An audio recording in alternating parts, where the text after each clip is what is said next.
One afternoon in early September of 2004, 20-year-old Derek Keeper sat at a desk in the newspaper lab at the University of Nebraska-Lincoln, furiously typing on one of the school's desktop computers. The lab that Derek was in was the hub of the university's school paper, the Daily Nebraskan. So there were some other students who were in the space that were talking or working at other computers. But Derek didn't notice any of them. He was completely locked in on what he was doing and writing as fast as he could. Because after he was done with the article that he was working on, he had a ton of other responsibilities that he needed to tackle. So Derek was involved in a lot of stuff at school. He was in a fraternity, he was a senator in the student government, he was a research assistant for the library, and he was pursuing 5 different majors. And Derek took all of his various commitments very, very seriously. But the column he was currently writing was really the one he had the most fun with. So Derek was from a small city in Nebraska, and even though he'd always been, personally a very loud and opinionated person, he'd never had a real platform for talking about all the ideas and points of views that he had.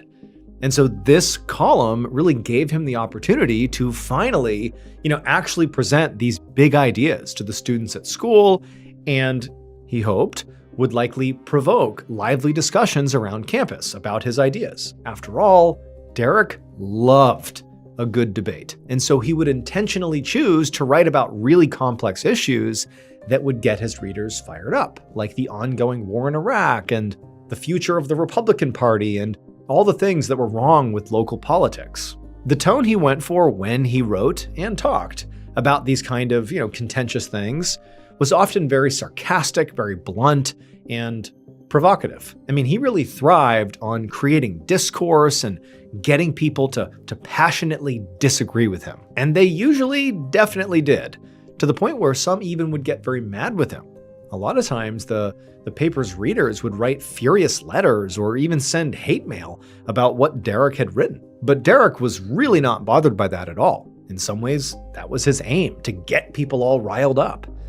And he was sure that the article he was writing right now was going to be even more divisive than really anything else he had written. For Derek, though, really for him, it was all about individual freedoms and encouraging people to say no to government overreach in their daily lives. That really was sort of his general stance on everything. That's really what inspired him to do any of this in the first place. In fact, this particular column that Derek was writing was about how he was advocating for abolishing a set of state and federal laws that were trying to control personal choice and the right to decide what was best for one's body, and he was against it. Now, to be clear, the stakes for this issue were life and death, literally. But Derek believed that the fundamental freedom of being an American was the right to make your own decisions, even if it meant risking your own personal safety. And so as Derek sort of furiously typed away, he was encouraging everyone, like senators and politicians, everybody, to have the same kind of intensity that he had about this issue, to be just fully bought in on this idea of, as Americans, we need individual freedom. And then finally, when he was all done typing, Derek sat back and proofread the whole thing, and when he got to the last line, he got chills. It said, quote, "I just wish we could keep the government out of our pocketbooks and out of our personal decisions." Derek loved that line, and so he nodded, satisfied with his work. He had nailed it. Then he emailed his draft to his editor with a big smile on his face. Derek's article went to print just a few days later, on September 17th. And like most of Derek's other articles, this one for sure got a lot of angry emails and letters from people who disagreed with what Derek had to say.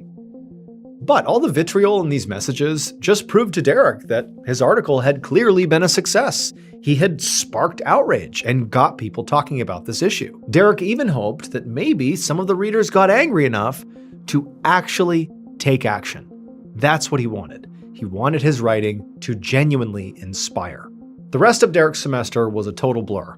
He kept writing his weekly column on top of all of his other obligations and exams and everything else, and before he knew it, the semester was over, and he was headed to his mother's house in Texas for Christmas break. A few weeks later, on January 4th, 2005, at 3 a.m., Derek rode in the back seat of a Ford Explorer SUV on his way back to school after the break. He'd caught a ride from his mother's home in Texas with 2 of his fraternity brothers who were sitting up front. And Derek had spent the first part of this just awful 13-hour-long drive doing what he did best, using his sarcasm to make his friends laugh, and he was also engaging them in really animated conversations. And so, the first 6 to 8 hours had sort of flown by. But now, it's basically the middle of the night still, / very early morning, and everybody had just gone quiet because they were all exhausted from this truly awful, long drive. All any of them wanted to do at this point was just get back to campus and be done. And eventually, Derek and his friends were very close to campus. They were finally in Nebraska, and they were driving down Interstate 80, which was a snowy, cold highway not far from the school. And Derek was really excited to start the new semester. He'd had a nice, laid-back holiday where he'd caught up on sleep and spent a lot of time just kind of hanging out and seeing his younger siblings. But Derek just was not the kind of person who liked slowing down for very long. And so he was quite eager to get back to his busy life on campus. Especially, he really wanted to get back to his column. He had had a lot of downtime and was able to, brainstorm and come up with some good potential new topics for the column, but he really wasn't sure if any of those ideas were going to top, the very controversial article that he had published back in September. People were still talking about that one, and Derek was still thinking about it too. In fact, his own words and advice to his readers were still ringing in his ears and guiding his everyday decisions. But for now, Derek just leaned his head up against the cold glass window of the car and waited for this long trip to finally be over. But suddenly, he felt the SUV lurch, and before he knew what was happening, he heard a deafening bang and he heard his friends screaming. Just minutes later, a police officer was flying down Interstate 80 in his cruiser. Eventually, he spotted a group of ambulances parked on the side of the road, and he knew that's where he needed to go, so he pulled over to the side and stopped.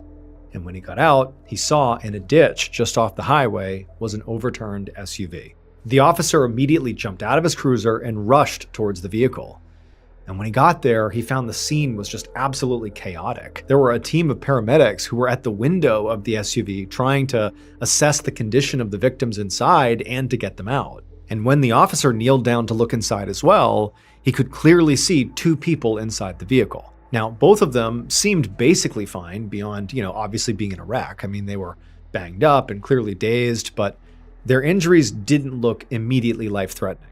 So, sort of relieved, the officer backed away to let the paramedics do their thing. But very quickly, the officer noticed that more paramedics were actually running past the SUV to something on the ground a few feet beyond it. And so the officer followed them to go see what it was they were running to. And when he saw what was on the ground, the officer just kind of stopped and knew instinctively that there was nothing anybody could do. I mean, there was a body of a young man on the ground who clearly was a third passenger of this SUV, but their body was just mangled almost beyond recognition. It would turn out Derek had been right. His September 17th, highly contentious column in the Daily Nebraskan would be his most controversial and famous piece ever. And actually, people are still talking about it today. Because his column was about how, we, all us Americans, reserve the right to make our own choices about our bodies and personal safety.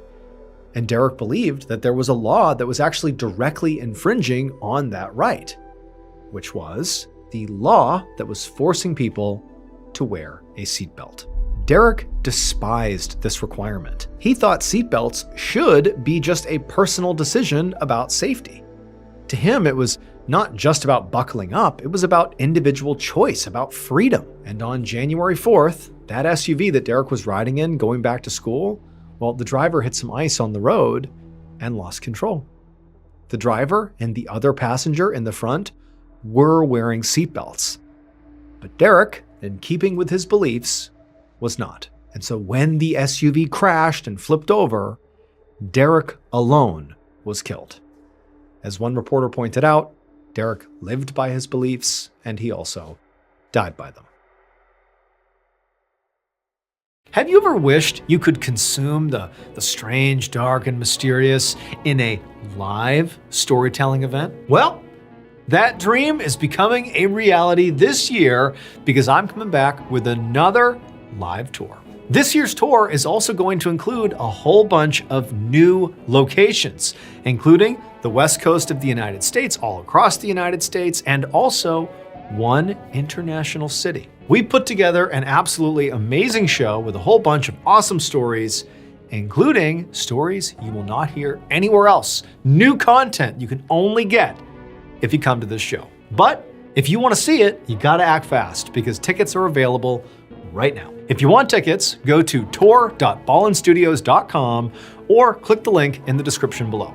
Again, that is tour.ballenstudios.com. Also, I'm going to be giving away an all expenses paid for trip to come meet me at one of my live shows. That will include airfare, hotel, come hang out with me backstage. It's gonna be a whole thing.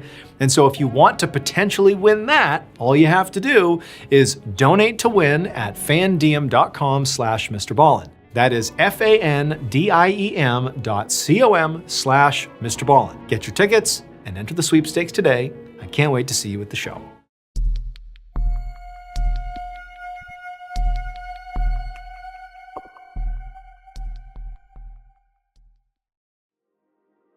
Just before 9 p.m. on Friday, January 13th, 2012, 51-year-old Francesco Scatino and his girlfriend, Domenica, sat at a table in a crowded restaurant at a resort in Italy. And they'd been there for a while, having a leisurely meal. So their table was covered with empty dishes, a wine decanter, and plates with the remnants of their amazing food. Now, having an extended, indulgent dinner like this one was not technically allowed, since Francesco was actually working. But Francesco was not too worried about breaking what he considered to be a small rule, because he was not just some hired hand.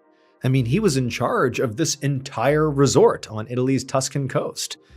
And the resort was amazing. It was literally right out on the water and had thousands of guest rooms and 6 restaurants with over a dozen bars, a theater, multiple swimming pools, and there was even a casino. So it had really a huge capacity for guests. And right now, there were easily more than 3,000 people staying at this resort. And Francesco was, very proud to be the boss of this place, this unbelievable place. He actually had started working at this resort as a security guard, but he'd worked his way up to the very top. And now he'd been overseeing this property for about 6 years. And being a leader really worked well for his personality, because he loved being impressive and feeling important. He'd heard staff and former coworkers complain about how he was too over the top and a bit of a show-off, so he'd heard those things. But Francesco knew that really these people, they were just jealous. He was handsome, he had a great job, and he had 2 just beautiful, amazing women in his life when, some people didn't have any. And so now Francesco smiled at one of his girlfriends, Domenica, who sat across the table from him and enjoying the dessert they were sharing. Francesco was married, but recently, Domenica had become the most important woman in his life. She was a dancer, and to him, she was just perfect. They'd only met a few weeks ago, so they were still in the honeymoon phase, where they were both still very flirtatious and eager to impress one another. And so right now, Francesco knew he should leave and get back to his managing duties, but he was having so much fun with Domenica, so he lingered, eating his dessert as slowly as he could. But as he sat there, slow playing his dessert, he realized, their night together didn't actually have to end just because the dinner was over. There was something he could do right now that would give them maybe another hour or so together. And it would also completely blow Domenica away and prove to her just how amazing he really was. So suddenly, with a big smile on his face, he told Domenica to hurry up, finish eating, because they needed to get upstairs immediately. A few minutes later, Francesco and Domenica hurried into the resort's top floor operations center. And just like the entire rest of the place, this room, despite being an operations center, was still just massively impressive. In addition to all the very new age, high-speed monitors and security feeds and maps all over the room, there was this huge window that overlooked this balcony, this exterior balcony, that looked down on the ocean. It was like this beautiful view of the ocean, and it even overlooked a stretch of small seaside villages called Giglio. This room was also filled with all of Francesco's employees hustling around and, staring at screens and talking on headsets. But as soon as Francesco and Domenica walked in there, Francesco kind of went to the center of the room and kind of got everybody's attention and told them all to listen up. Then he went over the details of his big idea. The resort was going to put on a very specific and spectacular kind of show called a salute. And they were going to do it right now. So salutes were very popular in this area of Italy. and Francesco's resort actually did them all the time, so this was not totally unusual.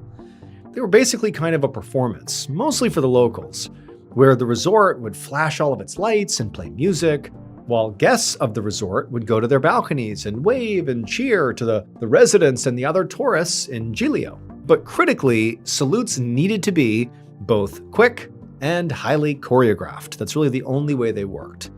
And so in order for a salute to work, it really required the attention and active participation from a large number of people. I mean, this was a big to-do. And so given the fact that these were sort of a big endeavor, it meant that, something could go wrong if you're not really careful. And Francesco actually had a mentor who'd actively discouraged him to not do these salutes or try to do as few as you can because of the fact that things could go wrong. But Francesco's mentor was not physically here right now to tell Francesco to stop. And the people that were here were pretty excited about his idea. So Francesco began going over the plan with his staff. And as he expected, with such a complicated undertaking, there were a lot of logistics to look over. However, when Francesco actually started going about these preparations, he realized he couldn't actually read anything because he didn't have his glasses on. He didn't think he looked handsome with them on, so he hadn't brought them out to dinner with Dominica, but now he really needed them. But thinking on his feet, Francesco simply asked a staff member to read him whatever information he really needed to know in order to do this salute. And so the staff member did as they were told, and at the end of it, Francesco felt like he had heard what he needed to hear and he thought everything was in order, and so he nodded and said, "Okay, we are all set to begin." And then he looked over at Dominica and smiled and sort of nodded like, "Okay, here we go." Then she knew whatever was coming next was going to be really, really special. When Francesco gave the actual order to begin the salute, everybody in the operations room jumped into action. And as soon as the actual salute began, Francesco squinted out the huge window that looked out over the ocean and Giglio down below, and Francesco was just so excited when he thought about how everyone who was out and about in town would look up and see his palace all lit up and full of life and energy. But as he peered at the lights of Giglio, he realized something wasn't quite right. Even without his glasses on, he could see that there was something outside in the darkness, just barely illuminated by the town's lights. It was a large shape right between the resort and Giglio. And to his horror, Francesco realized it was actually getting closer, fast. At the same time, but on the other side of the resort, an American man named Brian Aho was eating dinner with his wife and teenage daughter at the Milano restaurant, which was one of 6 restaurants in the resort. And they'd just been enjoying their meal when there was this deafening banging sound, and the entire room gave a huge jolt and everything inside just sort of went flying. Brian grabbed the table to brace himself as plates and glasses shot off the table and shattered everywhere. And then he heard screams and people hitting the ground all around him as diners were literally being thrown from their chairs. And then there was another series of crashes when some ceiling panels fell from above and smashed onto the ground. But then it was over. The shaking abruptly stopped, and Brian immediately jumped up to make sure that his wife and daughter were okay, and they did seem fine, just dazed like everybody else in the room. As Brian stood up, he could tell he was, mostly okay, also shaken up. But the overwhelming thought was just having no idea what had just happened. I mean, he's looking around and no one seemed to know. It had felt like some kind of earthquake or something. But then Brian thought, if this had been an earthquake, he really had to get his family out of this restaurant immediately in case of aftershocks. But it seemed like all the other diners clearly had the same idea, because before Brian could actually move, there was a surge of activity around him as dozens of people just began rushing towards the exit of the restaurant. And Brian didn't want him or his family to get caught in the middle of this huge crowd. Huge amounts of people running in the exact same direction, a panicked group of people, could easily create a stampede. And he was worried that he and his family could get pulled to the ground and trampled in the chaos. So he looked around and he saw on the other side of the restaurant there was a smaller door that nobody else was going to. So he and his family began making their way over to it. But before they could actually get through this door, the overhead lights began to flicker and then went out. And then with the darkness, suddenly came the blast of emergency alarms echoing through the resort. And then he could hear more screams, not just inside of this restaurant, but sort of all over the place. It was like the resort had devolved into madness. Brian had never been more scared in his whole life. I mean, his pulse was racing faster than he thought was even possible, and he almost felt paralyzed, like this was just too much to even process. He also, like basically everybody else, had no clue what was going on here. But I mean, navigating his family through an emergency was already going to be horrifying and terrifying and dangerous, but now he would also have to do it in the dark. For a moment, Brian and his family just stood there, kind of frozen in the dark. And then Brian was about to tell his family to just go through the door, we'll figure it out in the dark. But then luckily, the emergency lights came on, giving the room sort of a dim, eerie glow. But it was enough to sort of guide their way.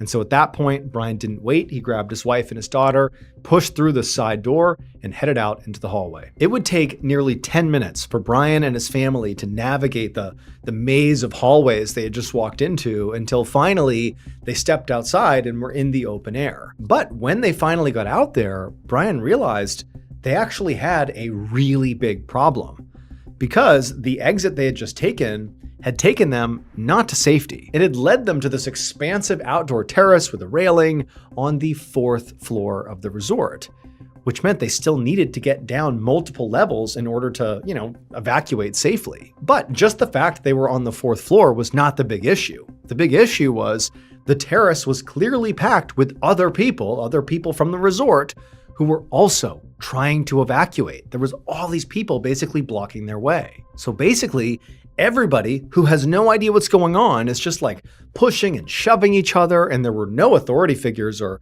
any staff around to actually direct what now was basically an evacuation.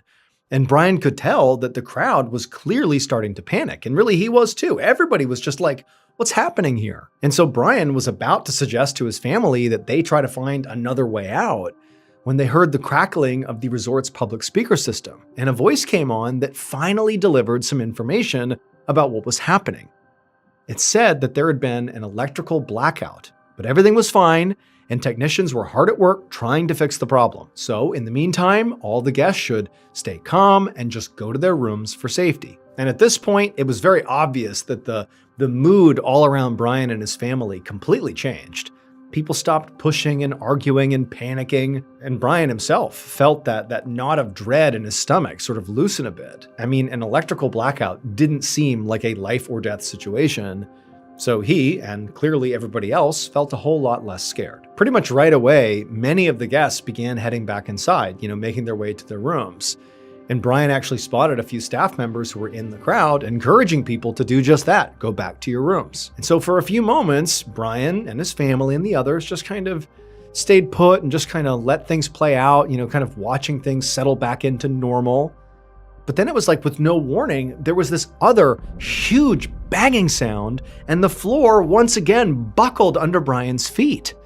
And this triggered a whole new wave of just absolute chaos out on this terrace. All at once, everybody started shouting and pushing each other in pure panic. And at the same time, there were all these new announcements coming out frantically over the loudspeaker, but it wasn't doing anything. It was like the crowd had decided something bad is happening and no one can tell me otherwise. I have to leave. Everybody is just trying to evacuate all at once. And so pretty much right at this point, you had a group of people who were out on the terrace who decided to charge into the resort to try to find another way to evacuate. And also you had the group of people who had already gone back inside to go back to their rooms, who had changed their mind, who charged right back out, back onto the terrace. And so for a moment, it was like these two pools of people kind of smashing into each other, and Brian and his family were kind of off to the side because they had just barely stepped out onto the terrace when all of this stuff was happening. But then Brian watched in complete shock as he saw some of the people, after they pushed through all the way to the edge of the terrace to the railing, they began climbing over the railing to climb down from the 4th floor. Seeing this was horrifying for Brian, but then he felt yet another shudder under his feet and a loud industrial groaning sound from the resort right behind him, and he knew if he didn't do what these people were doing, he and his family might not be able to evacuate. Clearly, there was a real problem. They didn't know what it was, but they had to go. So he grabbed his wife and his daughter's hands, he shoved his way through the crowd to the railing, Over the railing they went, and down they began to climb. Meanwhile, back up in the top-level operations center, Francesco was staring out the room's huge window, just completely frozen in shock. His resort was in complete pandemonium. Below, guests were running, others were fighting and shoving, and some were literally leaping to their potential deaths from the upper-level balconies and terraces. And so as Francesco watched all of this carnage, he tried to wrap his head around how the night had gone so horrifically wrong. The worst part of all of it was there was absolutely no way to fix it. He'd been trying to show Dominica and everybody else how amazing and impressive and in control he was. But he'd completely lost control of this whole situation. And he'd also lost his girlfriend because Dominica had quickly fled the resort. And then there was a loud crashing sound somewhere in the distance, and his heart pounded, and he realized it was time for him to start running too. Minutes later, Francesco and some of his staff sprinted through the halls of the resort. And as they ran, thunderous noises and bangs came from every direction, and debris from the ceiling and walls crashed to the ground all around them as they were shaken loose. And all the while, over the noise, Francesco could hear the continuous shrieks of panic from people who were still clearly trapped inside the resort and just couldn't get out. But he and the others he was with finally did make it to the exit. And this exit was not overrun with panicking people. So Francesco was lucky enough to be able to pretty quickly make it to the bottom level and then keep on going. And he did not look back, not until he was far away and definitely to safety. But when he did finally stop running, and he did turn around and looked back at his resort, his stomach pitched so hard he nearly vomited. Because finally, he could see right in front of him the full horrible extent of what he had done.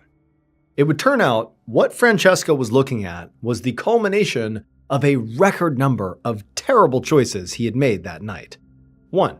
Francesco would later deny this, but he was seen drinking alcohol at dinner while he was supposed to be working. 2. He was not wearing his glasses, which meant he was his most handsome self, but also that he couldn't see very well. And 3. He was distracted by his new girlfriend, who he had brought to an area where only key personnel were allowed because he was desperate to impress her.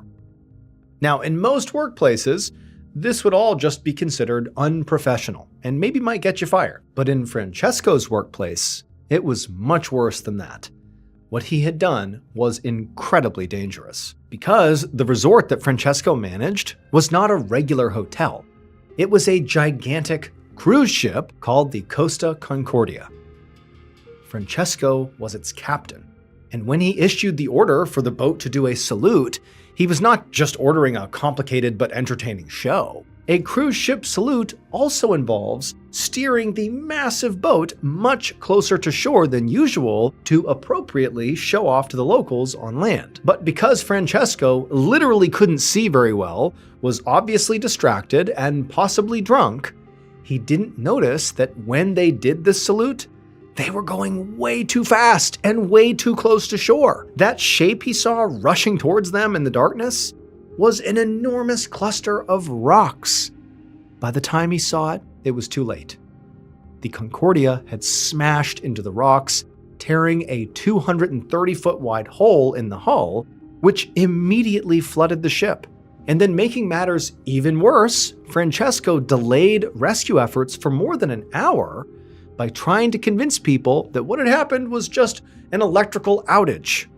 And then when he finally did issue an evacuation order, he broke a sacred rule for ship captains. He fled the boat before the remainder of his crew and the passengers. Like he was the first one off. He did not go down with his ship. That American passenger, Brian Aho, and his family would survive, because after they decided to go over the railing, they, perilously climbed down 4 levels all the way to a lifeboat, and so they survived. But unfortunately, 32 other people who were on board the boat ultimately died, all because of Francesco's desire to show off. Francesco himself was ultimately arrested for manslaughter and was sentenced to 16 years in prison. He was subsequently named Italy's most hated man. On the afternoon of December 1st, 1999, A middle-aged man named Li Hao was standing in the back office of a small restaurant in Decheng County, which is in southwestern China, when he suddenly heard somebody yelling in the seating area. They were screaming for the manager, and that was Li. So he hurried out of the office to see what was going on. When he rounded the corner into the seating area, Li immediately saw this customer sitting at a table with a plate of food in front of him, and he was slamming his fists against the table over and over again, and he was screaming that his food tasted so disgusting that even pigs wouldn't eat it. And hearing this, Li felt totally exhausted and overwhelmed, because this was literally the 10th time today that a customer of his had complained about the food tasting bad. In fact, there had been so many complaints back to back to back that Li hadn't even had time to speak to the chef and figure out what was going on here. And so Li walked over to the customer's table and he bowed to show respect, and then he said he was so sorry for the inconvenience and told the man that his meal was on the house. When the door slammed shut behind him, Li kind of just looked around the restaurant and he realized that his normally very busy restaurant was actually now completely deserted. And so Li was totally frustrated and he just turned around, he marched to the back of the restaurant and he flung open the door that led to the kitchen. And right inside, he saw the chef standing at the counter, cutting up some vegetables. And Li, by this point, was just so mad and frankly so worried about what was happening to his restaurant that when he got in there, he just started yelling at the chef. He told the chef that he better have a really good explanation for why everything he cooked that day had tasted so horrible.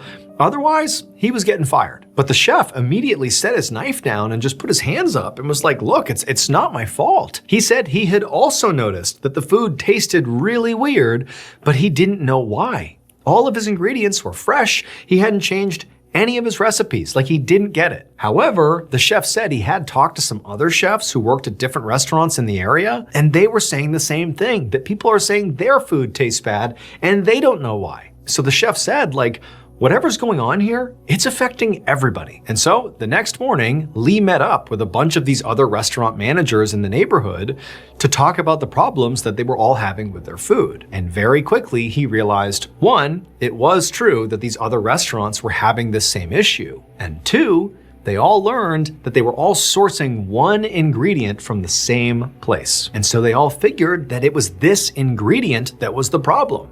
And they needed to get together and call the supplier and figure out what was wrong. Later that same day, a man named Yang Guishou walked along a rugged dirt path up a steep hill not far from the restaurant that Li managed. Yang worked for the supplier that Li and the other restaurant managers had called.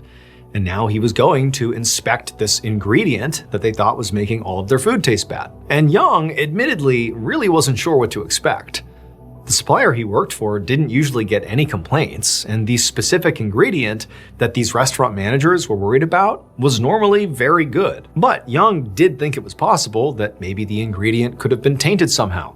Maybe because rats had gotten into the building where they stored it or something. So Yang hiked to the top of the hill where there was a tall concrete storage building.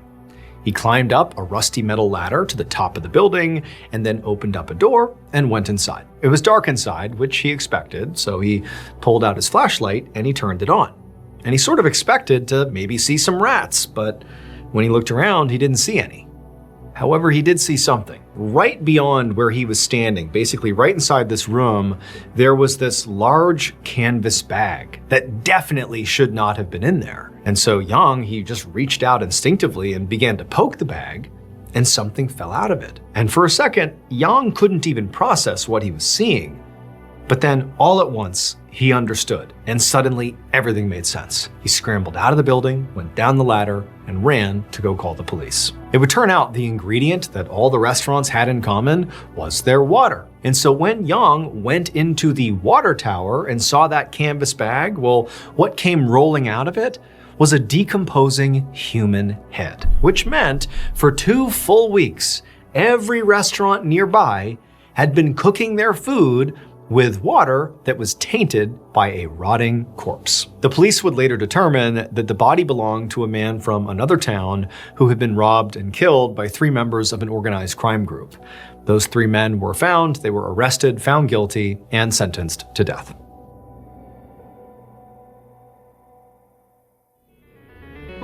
Everyday life is full of moments that you plan for, and also moments that just happen, often when you least expect them. Whether it's part of your normal routine or something unexpected, Amazon is where you go for everyday essentials, making shopping simple and dependable. From running out of household basics to last-minute surprises, Amazon's great deals and low prices on everyday essentials make it easier to handle whatever life throws your way. Everything is in one place, so there's no extra stress or jumping through hoops when time is already tight. Whether it's something you buy regularly or something you suddenly realize you need right now, Amazon makes it easy to find what you're looking for quickly and at a price that feels good. It's straightforward, dependable shopping that makes everyday moments feel more manageable with less stress, fewer steps, and more confidence that your money is well spent. Shop Amazon and save on essentials. Save the everyday.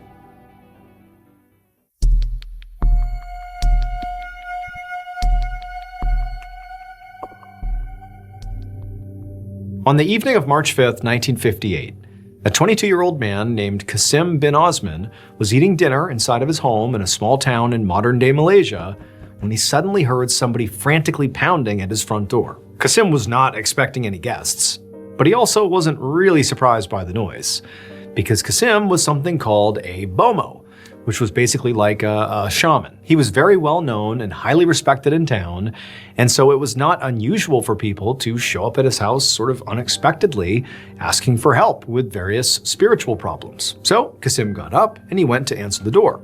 And when he did, he saw 4 men standing on his porch, and he vaguely recognized them like he'd seen them around town before. One of the men introduced himself as Kor Agwan, and Kor said he needed Qasim's help because last night his wife had gone missing. He'd spent all day searching and still couldn't find her, and so he hoped that maybe Qasim could help. And when he heard this, Qasim felt a little bit uncomfortable. Generally speaking, he was very confident in his abilities as a healer, which was primarily what he did. He was like a spiritual healer. But he'd never helped find a missing person before. So Qasim was honest and told Kor that he really didn't know if he could help, but he would try. And so Qasim invited all 4 men into his home, into his living room, and then while they were sitting down, he went into his supply room and he grabbed some matches and this large bowl that was filled with charcoal. And then with these supplies, he went back and met the group. Qasim then instructed everybody to sit in a circle on the floor. He explained that he was going to do a meditation ritual that was meant to help him clear his mind so he could tap into the energies around him. Ideally, he said, he would be able, through this process, to connect to Kor's wife's energy so he could maybe find her. And so the group, after sitting down and sort of understanding the instructions, Qasim, he struck a match and then lit the charcoal on fire that was in this bowl. Then Qasim actually leaned his head over this, smoldering bowl of charcoal and began taking in these huge breaths of smoke. And he kept inhaling the smoke until he felt so lightheaded that he was about to pass out. And right as he's on the verge of losing consciousness, an image flashed through his mind. For a split second, what he saw was this light green field that seemed to extend, into infinity, just a massive green field. And so at this point, Qasim, he snapped his head back, stopped breathing in all the smoke, and he told Kor and the other men that he knew where they needed to go. About 15 minutes later, Qasim, Kor, and the other men walked into a light green field that was identical to the one Qasim had seen in his mind. It was a huge rice paddy right on the edge of town. And so when they got to this rice paddy, they split up and just began looking for, clues or maybe for Kor's wife. They didn't even know. And very quickly, one of the men yells out that he's found something. And so Qasim and Kor and the others, they join this guy and they look down and they see there's like this pile of straw that's covering something pretty sizable in the rice paddy. Eventually, one of the men reached down and began removing the straw, and at the base of it, underneath this big pile, was Kor's wife, and she was covered in blood, and she was dead. About 30 minutes later, a police officer named J.C. Sabui sat inside of an interview room at the police station with Kor, the dead woman's husband. By this point, Sabui had been briefed on the details of this case.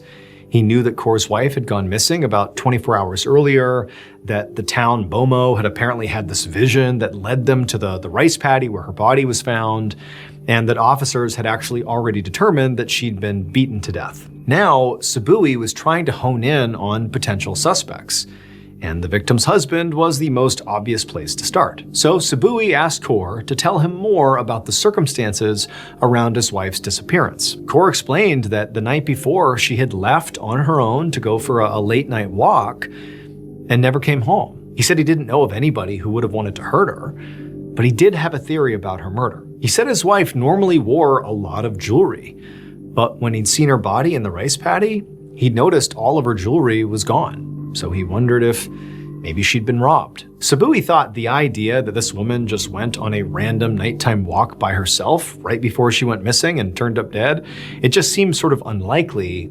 And it also seemed like Kaur was just really eager to throw suspicion off of himself. But the robbery angle also did sound plausible. I mean, turning up with no jewelry on when she normally wore jewelry suggests a robbery. So Sabui decided to follow up both on the husband and the robbery angle. And he and his team would spend the next 4 days searching for evidence against Kaur and for this missing jewelry. But they came up totally empty. And so 96 hours into this investigation, they basically had nothing to show for it. And so as a result, he sort of felt desperate. And even though he didn't normally believe in the town Bomo's visions or magic, he felt like, it was one of his visions that led to this body. Maybe he actually is as good as he says he is. Why don't we ask him what he thinks? On the morning of March 9th, so this is 4 days after Kaur's wife's body was found, Sabui knocked on the town Bomo's front door. And when Kasim answered, Sabui explained the situation about how, there was missing jewelry and maybe it was a robbery and they didn't know what. And they asked if Kasim would be willing to help, since, after all, he had already found the body. Now, Kasim was not particularly eager to be a part of this investigation. He openly said, I don't solve crimes. I'm a spiritual healer. But, he had to admit that he's already gotten involved. He's the one whose vision led to the finding of the body, and so he told Sabui that, of course, he would try. So Sabui watched as Kasim left the door and went into his house and then came back with a bowl of charcoal. And before long, Kasim had lit it on fire and was deeply inhaling the fumes coming off of it. And after a minute or two, when Kasim was totally messed up from breathing in all this smoke, he looked up and he said he's had another vision. And so he jumped up, he left his house and began walking down the street. And Sabui just followed right behind him. And Sabui watched as Kasim would stop in front of each house, and for a few moments he would just stare at the house. And then eventually he would just move on to the next one. Kasim looped all around town, just stopping and staring at all these houses for literally hours. And to Sabui, he was starting to feel like it was a mistake to bring Kasim in, because it just seemed like this isn't going anywhere. His ability to find the body happened pretty much right away. What is this? What is he doing? However, out of nowhere, Kasim stopped in front of yet another house, stared at it for a second, and then turned and told Sabui, this is where the jewelry is. And this actually made Sabui feel very intrigued. Because of all the houses that he thought Kasim might eventually stop in front of and suggest there was some clue inside, let alone the jewelry inside, this particular house had never entered Sabui's mind. So given the weirdness of where they now were standing, Sabui called for backup. And then he and a team of officers searched this house. And lo and behold, they found Kaur's wife's missing jewelry inside, just like Kasim had said. And so despite Sabui's, growing skepticism around what Kasim can actually do, this was now the second time that Kasim had sort of had this big breakthrough in the case from his visions. That was incredible. But the problem was the house that Kasim had led them to, where the jewelry was Kasim's own house. It would turn out Kaur's wife really did go on a walk by herself on the night she disappeared. But during that walk, she passed by Kasim's house. And when she did, Kasim attacked and killed her and then stole her jewelry and hid her body in the rice paddy. Apparently, he thought pretending to help with the investigation would make him look innocent. But the police quickly realized he wasn't magical, he was just guilty. After his arrest, Kasim would give a full confession, and he was ultimately convicted of murder and sentenced to death.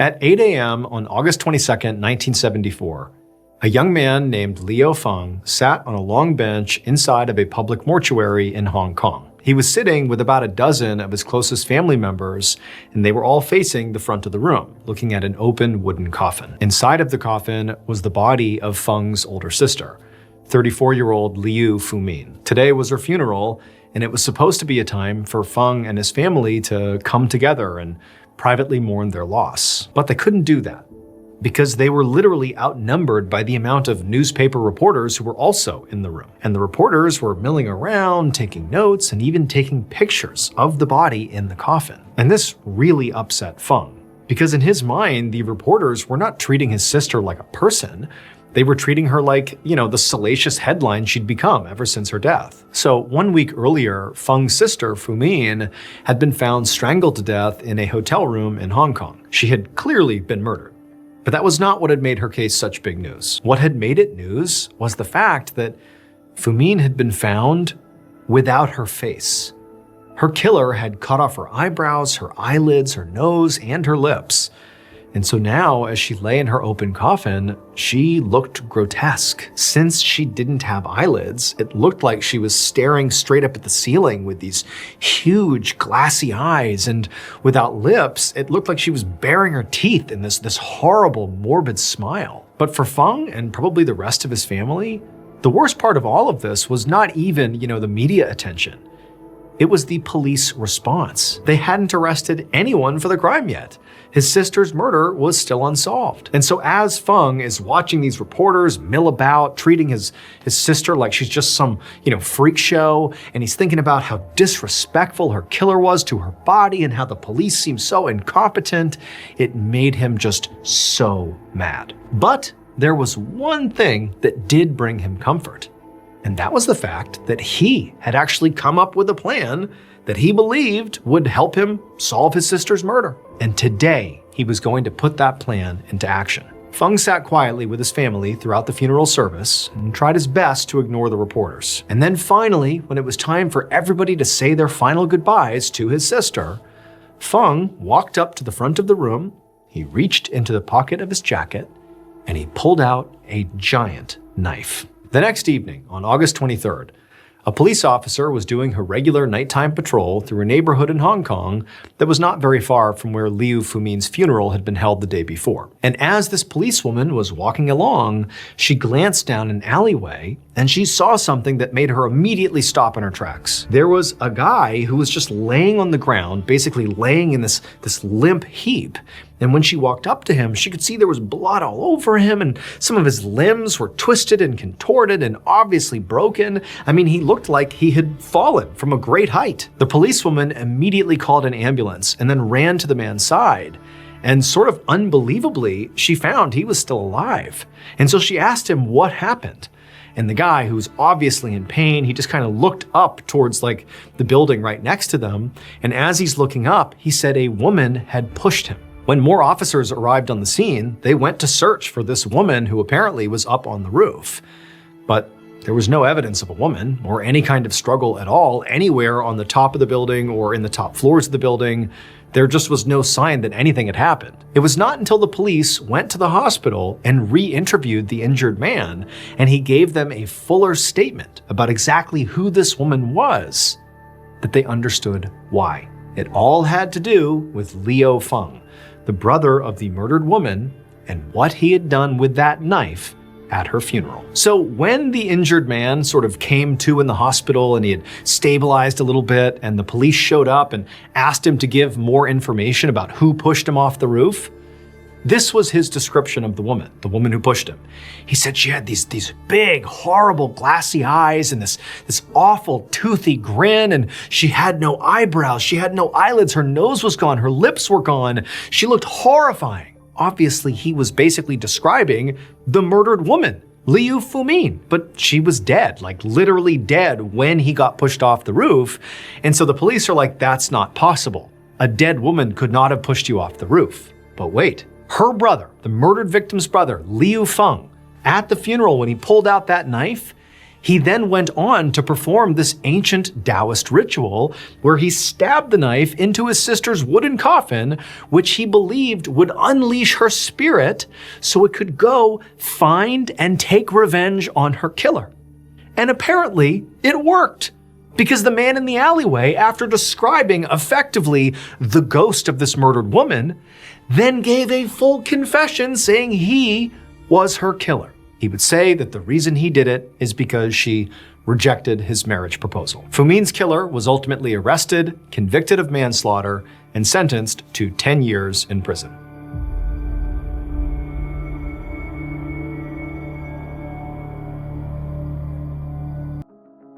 On an afternoon in June of 2005, a 57-year-old truck driver named Jack Reed took a sip of his margarita at a barbecue in a park in Derry, New Hampshire. Now, he usually didn't drink, but today he was celebrating. It was his daughter Megan's high school graduation party. And this was a big deal for Jack.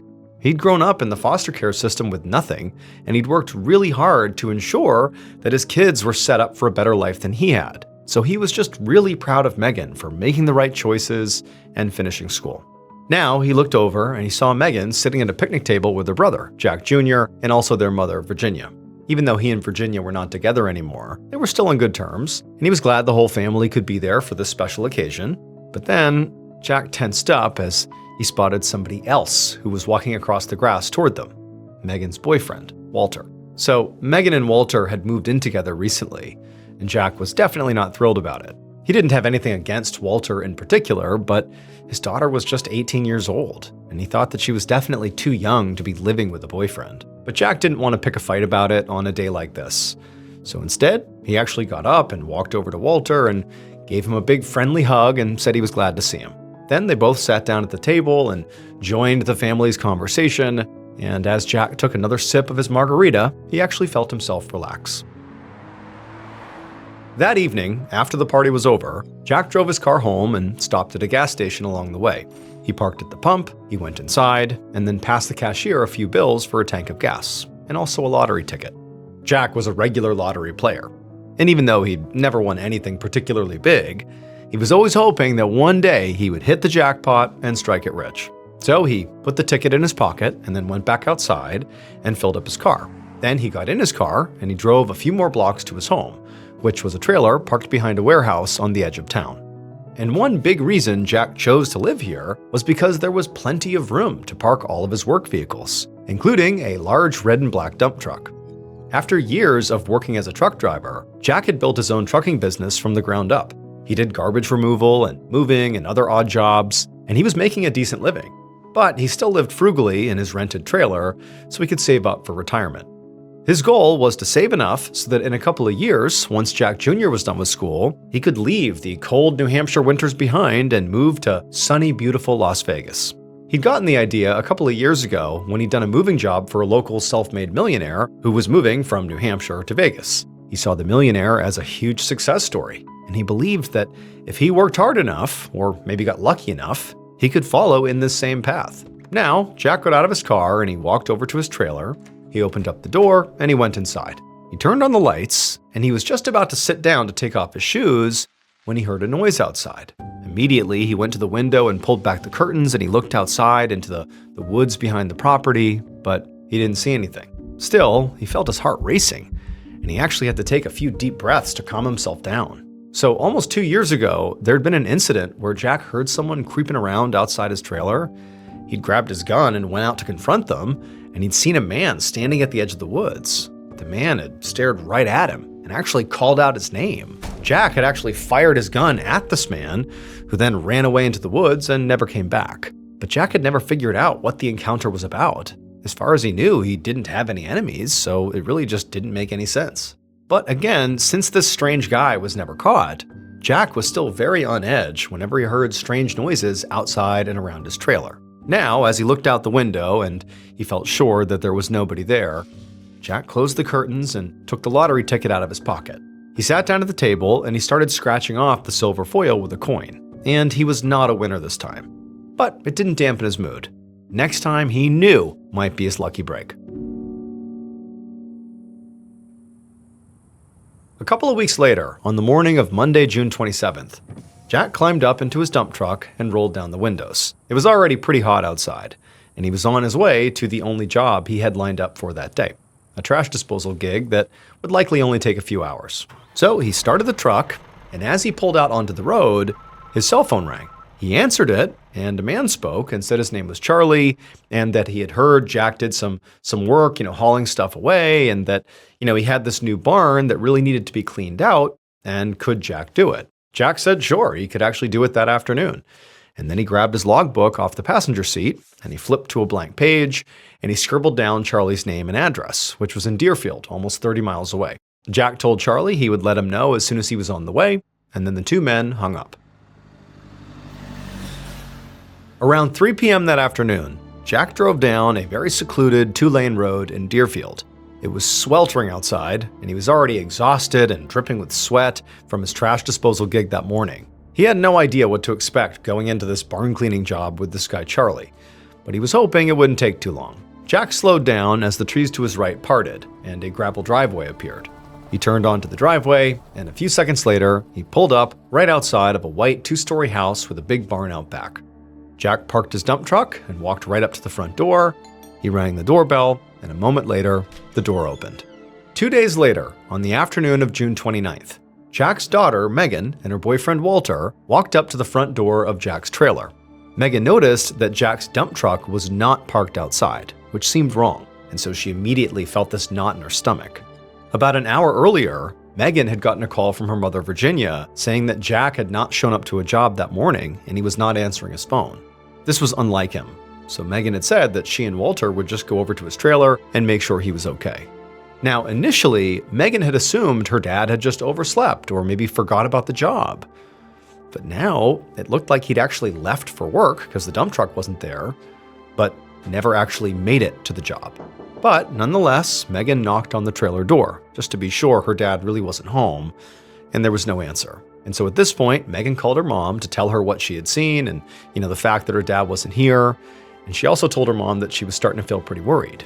And then a few minutes later, Virginia pulled up in her car. Megan, Walter, and Virginia all just stayed there right at the trailer all afternoon, hoping that maybe Jack would just show up at some point. And the whole time they're calling him over and over again, but it just kept going straight to voicemail. And then finally, around 6:30 p.m., when still they had not seen or heard from Jack, they decided it was time to call the police.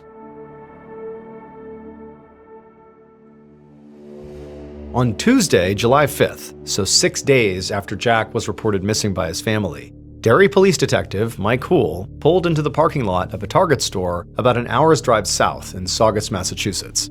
Hoole slowed down and began to sort of slow roll through the rows of cars, keeping an eye out for one particular vehicle. Hoole was in charge of Jack's missing persons case, which had not really been going anywhere so far. According to his family, the last time anybody had seen or heard from Jack was actually on June 27th, so 2 days before he was reported missing to the police. But his family could not think of anywhere Jack might have gone or anybody who might want to hurt him. So initially, Hoole had figured that Jack must have just driven off for some time alone and that he would just come home sooner or later. But that morning, he'd gotten another call from Jack's daughter, Megan. She said the family had put up all these missing posters around town for Jack, and somebody had called her and said they actually saw Jack's dump truck at this particular Target in Saugus, more than 40 miles away from Derry. Now, this tip was unique enough that Hoole decided he would just drive out and take a look for himself. And now, as he slowly made his way towards the back of this parking lot, he saw it, a red and black dump truck parked near the back corner. So Hoole stopped his car and he walked over to look at this truck, and right away he saw the license plate confirmed this truck was definitely Jack's. When Hoole peeked in the driver's side window, though, he didn't see anybody inside. But there were flies buzzing around the back of the truck, basically the open section of the dump truck. There was something in there the flies were attracted to. And there was also very clearly a rotten, awful smell wafting out of the back of this truck. And so Hoole put on some gloves and he climbed up the side of the dump truck.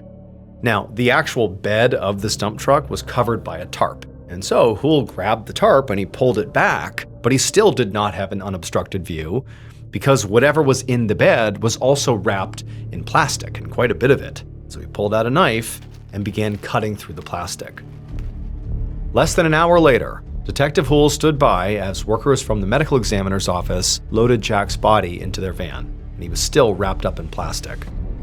Hool really wanted to get a look at Jack's body to figure out how he died, but that would require cutting through all the plastic that he was wrapped in, and Hool knew he needed to leave all that intact for evidentiary purposes. So he'd just have to wait until the autopsy to find out the cause of death here. But from the way Jack's body had been disposed of, hidden in a parking lot 40 miles from his house, Hool was already guessing that this was 1, a murder, and 2, it was carefully planned, probably by somebody that Jack knew.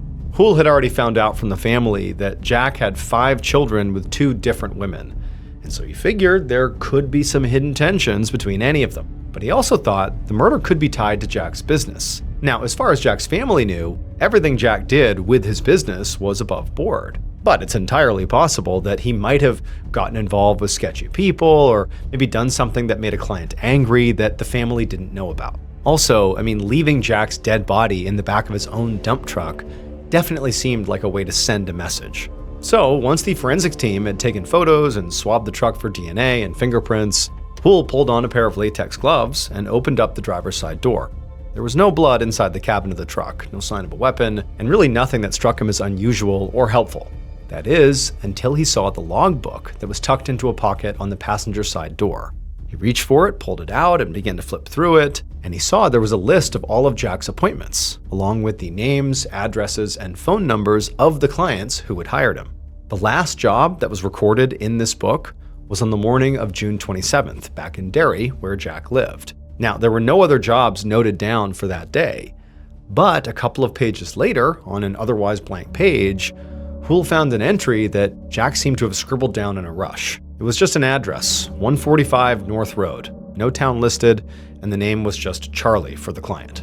Hool placed the logbook inside of an evidence bag and he sealed it.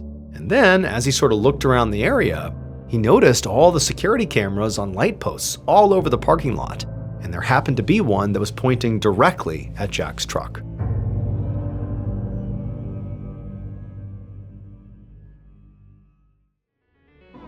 Did you know that the average employer has to sort through roughly 250 resumes per job opening? Talk about time consuming. Well, if you're hiring, here's some good news. You can now review all of these resumes and applications much faster thanks to ZipRecruiter. And today, you can even try it for free at ziprecruiter.com/Ballen. ZipRecruiter's powerful matching technology finds qualified candidates quickly. And with ZipRecruiter's new feature, qualified candidates who are very interested in your job show up at the top of your list. You also get a feel for their personality. Candidates can tell you in their own words why they're interested in your job. No wonder ZipRecruiter is the #1 rated hiring site based on G2. Cut through the standard and get to the standouts with ZipRecruiter. 4 out of 5 employers who post on ZipRecruiter get a quality candidate within the first day. And now you can try it for free at ziprecruiter.com/Ballen. That's ziprecruiter.com/Ballen. Meet your match on ZipRecruiter. The next day, so Wednesday, July 6th, Hool was back at the precinct in Derry, reading over an autopsy report that had just been sent over from the Massachusetts medical examiner. The description in the report said that Jack had been severely beaten. He had broken ribs, skull fractures, and a softball-sized hole in the side of his head. His face had been so mangled that they'd actually had to pull Jack's dental records to confirm that it was actually him. Hool thought this level of violence definitely made this murder feel really personal, and it only made him more confident that Jack's killer or killers was somebody who knew him.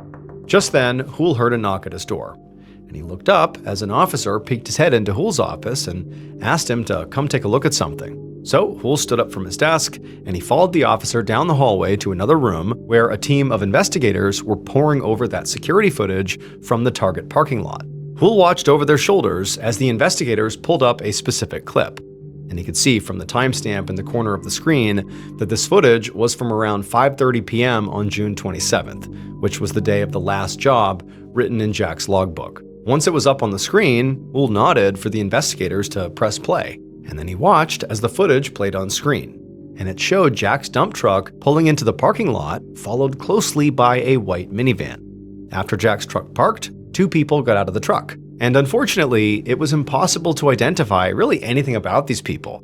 They couldn't tell if they were men or women or man and woman. It was just totally unclear. However, there was one thing that was definitely true about these people, and it was what they were actually doing. They were clearly dumping Jack's body. One of them went around to the back of the dump truck and checked to make sure that tarp was secure, and then they both walked over to the white minivan, got in, and drove away. And so Hull's mind was racing now, because it looked like there were at least 3 people involved in Jack's murder. There were the 2 people that were just out and about, sort of dealing with the truck, and then whoever was driving the white minivan. But another unfortunate reality was this footage was so fuzzy that they couldn't even pull the license plate for that minivan. And Hull was naturally pretty frustrated by that. But then the investigator said there was actually one more thing he wanted to show him, and he pulled up another portion of security video. This one was from the evening of July 4th, which was 7 days after Jack's dump truck was left abandoned in the parking lot, and 1 day before police, i.e. Hull, found the truck parked in that lot. The investigator told Hull that this footage he was about to see was from a different security camera, which was positioned on the other side of the parking lot from where the dump truck was parked. And then when he hit play, he directed Hull's attention to one particular car pulling into the parking lot. Now, the angle on this car was much closer, so there was a lot more detail visible than in the first video. And as Hull watched, he saw what clearly was a young woman get out of the passenger seat and walk toward the store. Hull leaned in close and squinted, and he realized he knew this woman because it was Jack's own daughter, Megan. Later that day, Hull walked into an interrogation room in the Derry police station, where Megan was waiting for him. When Hull walked in, he made a point to shake her hand and smile, acting as friendly and sympathetic as possible. He did not want to let on that he was looking at her as a suspect, so he didn't mention that they had video of her in the same parking lot where Jack's body was found, just a day before they found it. But as they started talking, Megan actually brought it up herself, that she happened to have been in the exact same lot that her father was ultimately found in. She said she had been shocked when she found out, one, that her father was dead, of course, but also that he was dumped in that Target lot. She had been there recently. She said her boyfriend Walter's sister lived in Saugus, and they had visited her for the 4th of July in an attempt to get their mind off their father's disappearance because at the time, he had not been found yet.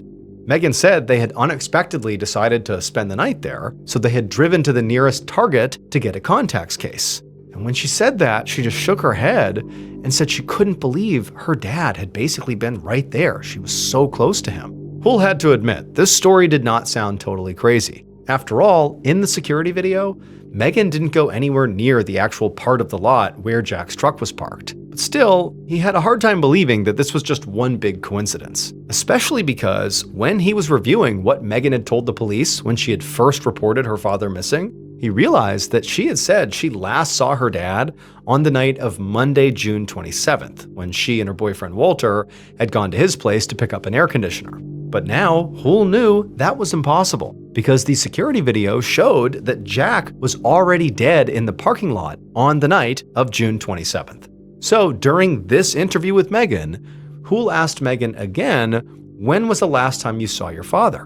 And once again, without missing a beat, she said it was the night of June 27th. Hull asked her if she was positive about the date, and she said yes, absolutely. So without tipping his hand that he felt like for sure Megan was lying here, Hull let her go and immediately called in her boyfriend Walter, who had been waiting in the hallway. According to Megan, Walter was the one who actually drove her to that Target in Saugus. Hull wanted to question the couple separately so he could see if there were any contradictions in their stories. But when he spoke to Walter, Walter repeated the exact same things Megan had said about why they were in the area and why they went to that Target to get a contacts case. Walter also included the detail about the last time they saw Jack being the night of the 27th. So basically, Walter and Megan's stories are the same.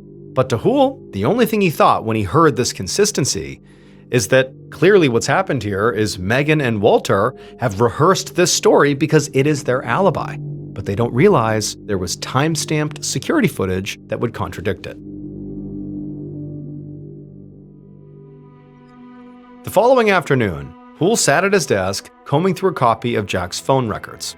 He'd sent officers out that morning to interview all of Megan's family and friends to see if they knew anything that could really help them pin the blame on Megan. And they'd quickly learned that Megan and Walter had moved in together recently, and Jack did not approve. So Hoole began to wonder, maybe the young couple might have killed Jack so he would stay out of their way. Now, Megan at some point here found out from her friends who were being spoken to that clearly Megan was being investigated.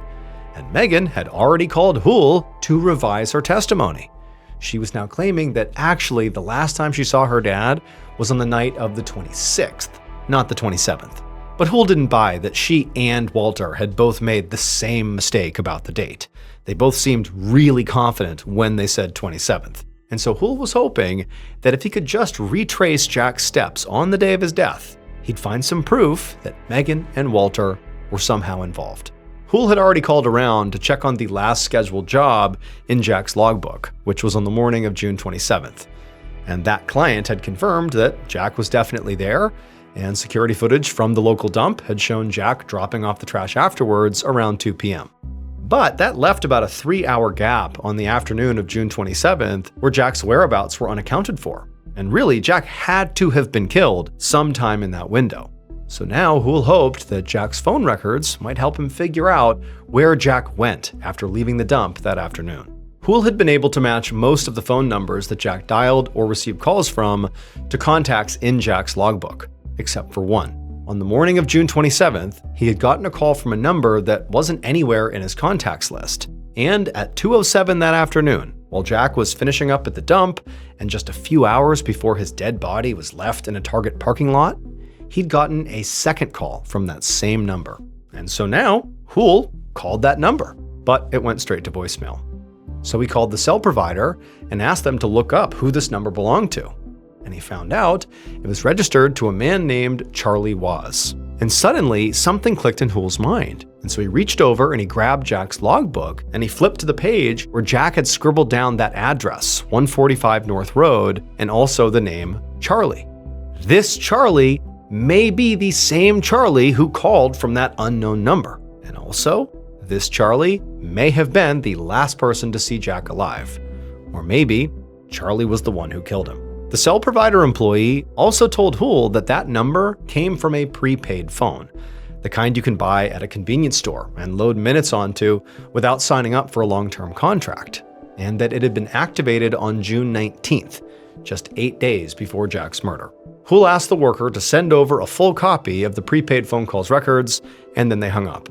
Then Hoole logged onto the police database and looked up the name Charlie Waz, but he didn't find anything. No criminal records or driver's licenses or car registrations. And so Hoole had a feeling that this had to be a fake name, that there was no Charlie Waz. And what seemed to confirm that even further was when he looked up that address, the 145 North Road that was in the book next to the word Charlie. There was no Charlie affiliated with that property at all. The owner of 145 North Road was somebody called Michael Connors, but that name didn't mean anything to Hoole, and it certainly wasn't Charlie. So Hoole stood up from his desk and he grabbed his car keys. It was time to go talk with whoever actually lived at 145 North Road.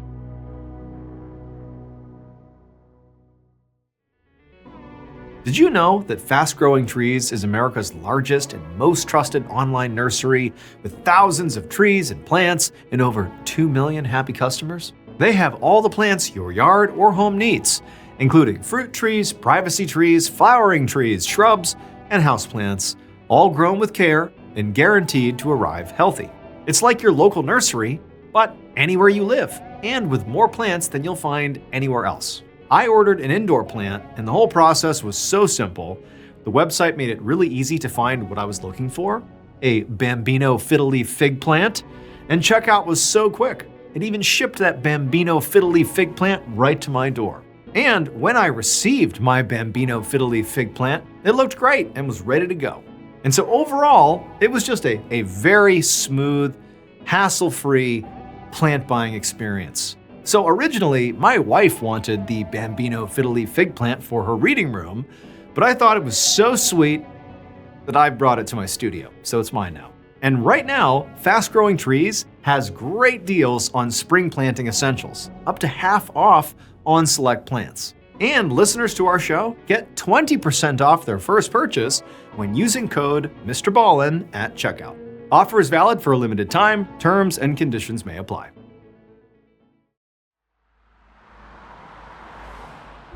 Less than an hour later, Detective Hool pulled onto a gravel driveway at 145 North Road, the address of the secluded farm scribbled in Jack Reed's logbook. He parked his car and he walked up to the big white house and he rang the doorbell. And the middle-aged man who answered the door seemed very calm and composed, until Hool showed him his badge. Then the man started acting really jumpy. As they stood in the doorway, Hool asked the man if he was Michael Connors, and the man nodded and said yes. Hool asked if he knew a man named Jack Reed, and Michael quickly said no. And when Hool asked why his address was in Jack Reed's logbook, Michael stammered out that he didn't know. It seemed fairly obvious to Hool already that Michael clearly knew more than he was admitting to. And so he asked Michael where he'd been on the afternoon of June 27th. And Michael, very nervously and very quickly, said that he had spent all day doing repair work at a friend's lake house 30 miles away, and he didn't get home until late that night. And then he gave Hool the names of a few other contractors who were also working on these repairs, who could verify his alibi. So Hool, without giving off how suspicious he felt of this guy, wrote down the contractors' names and contact information, and then, as calm as could be, he asked Michael if he could take a look around, both inside his house and outside. Michael, who looked pretty resigned at this point, nodded and said yes, and then he stepped aside. And so Hool walked into the house and began walking from room to room. But he didn't see any blood or anything really obviously suspicious. But then he went outside and he found this muddy path that led over to the barn, which was only a short distance from the main house. And when he reached the barn, he opened up the heavy wooden door, and sunlight flooded in. Hool stepped inside, and right away he was struck by how neat it was in here. He began looking behind the hay bales, and he shined his flashlights in the corners, and he bent down to examine the dirt and the straw on the ground, but it was like the barn was spotless, almost like the barn had recently been cleaned really thoroughly. When Hool was done in the barn, he went outside and walked back towards the main house. And as he did, he saw Michael standing by the back door, staring right at him, like he had been really watching him closely as he was over at the barn. And so Hool walked over to Michael, and very calmly, he asked him one last question. Did he know anyone named Megan Reed? And Michael said no, but the way he said it was noticeably less anxious, as if, for really the first time, he was telling the truth here. After that, as Hool walked back to his car to leave, he thought that even though he hadn't found any hard evidence at this farm, Michael's weird behavior seemed to be saying a lot. Later that day, Hool hung up the phone in his office, feeling very frustrated.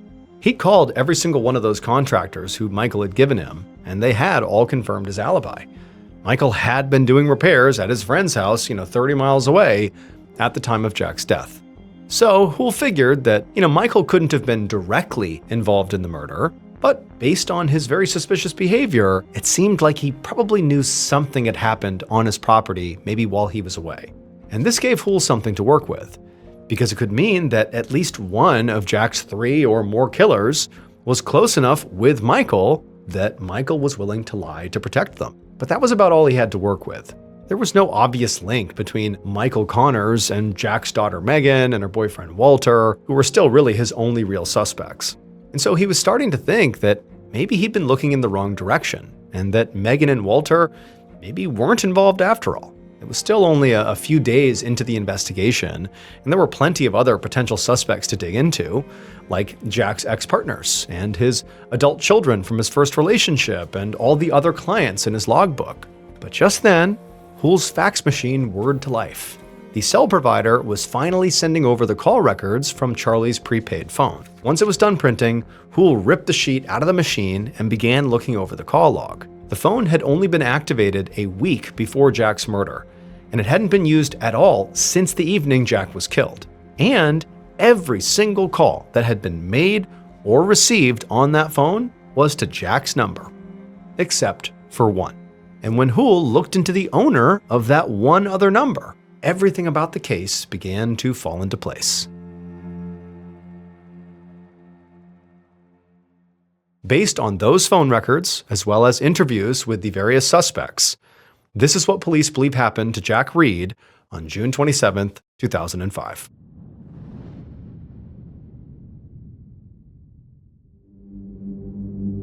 That afternoon, while Jack's dump truck was pulling into the gravel driveway at 145 North Road, 2 of Jack's killers were inside of that house waiting for him. One of them was sitting on the couch, nervously tapping their feet, And then that killer looked up and saw their accomplice staring right at them, looking very annoyed, like, "Stop tapping your feet." And so they did. But just then, the doorbell rang. The calmer of the two killers walked over to answer it, while the more nervous one stayed on the couch. And the nervous one, they listened as the door opened, and they could hear the sound of their accomplice greeting Jack. And then a few seconds later, Jack walked into the living room. And the nervous killer, when they saw Jack, they kind of jumped to their feet and tried to act natural, but very likely they were acting incredibly nervous. But after a sort of awkward conversation between all three of them, they left the main house and they walked down that dirt path towards the barn. As they walked, the killer, who'd been very nervous, sort of hung back, walking a few steps behind Jack. And then as they got close to the barn, their heart began to pound. I mean, they'd rehearsed this a dozen times and they knew exactly what they had to do. But actually doing it was going to be the hard part. Then the doors to the barn opened up, and inside, Jack would have seen there were two more people waiting for him. But before Jack could react, the nervous killer leapt forward and tackled Jack to the ground. And then a second later, the nervous killer heard a loud thump and looked up to see one of their accomplices standing above them, holding a hammer that was now dripping with blood. The nervous killer climbed to their feet and looked down at Jack, who was now lying on the floor of the barn with a gaping hole in the side of his skull. It was so gruesome that the nervous killer had to go outside and vomit. And then when they came back inside, the other three had unrolled this big piece of plastic on the floor of the barn, and they were placing Jack's body in the center of it. Blood was still pouring out of his head, pooling into this big red puddle on the plastic. I mean, it was so awful. Then one of the killers grabbed the bloody hammer and said that if they could just stop Jack's heart, it would stop the bleeding. And so they raised the hammer and began pounding on Jack's chest. And after that, the bleeding did slow down. And the four killers worked together to wrap Jack's body in the plastic. Then, once he was all wrapped up, they carried him outside and loaded his body into the back of his own dump truck. The killer who had first answered the door, the calmer of the killers, got in the driver's seat of the dump truck. And the nervous killer, the one who had been tapping their foot, the one who had initially tackled Jack to the ground, they climbed into the passenger seat. The other two, the ones who had been waiting in the barn, climbed into a minivan, and they followed behind them as they drove all the way across state lines to Saugus, Massachusetts, more than an hour away. When they finally got to Saugus, they pulled into the first major parking lot they came across, a Target store.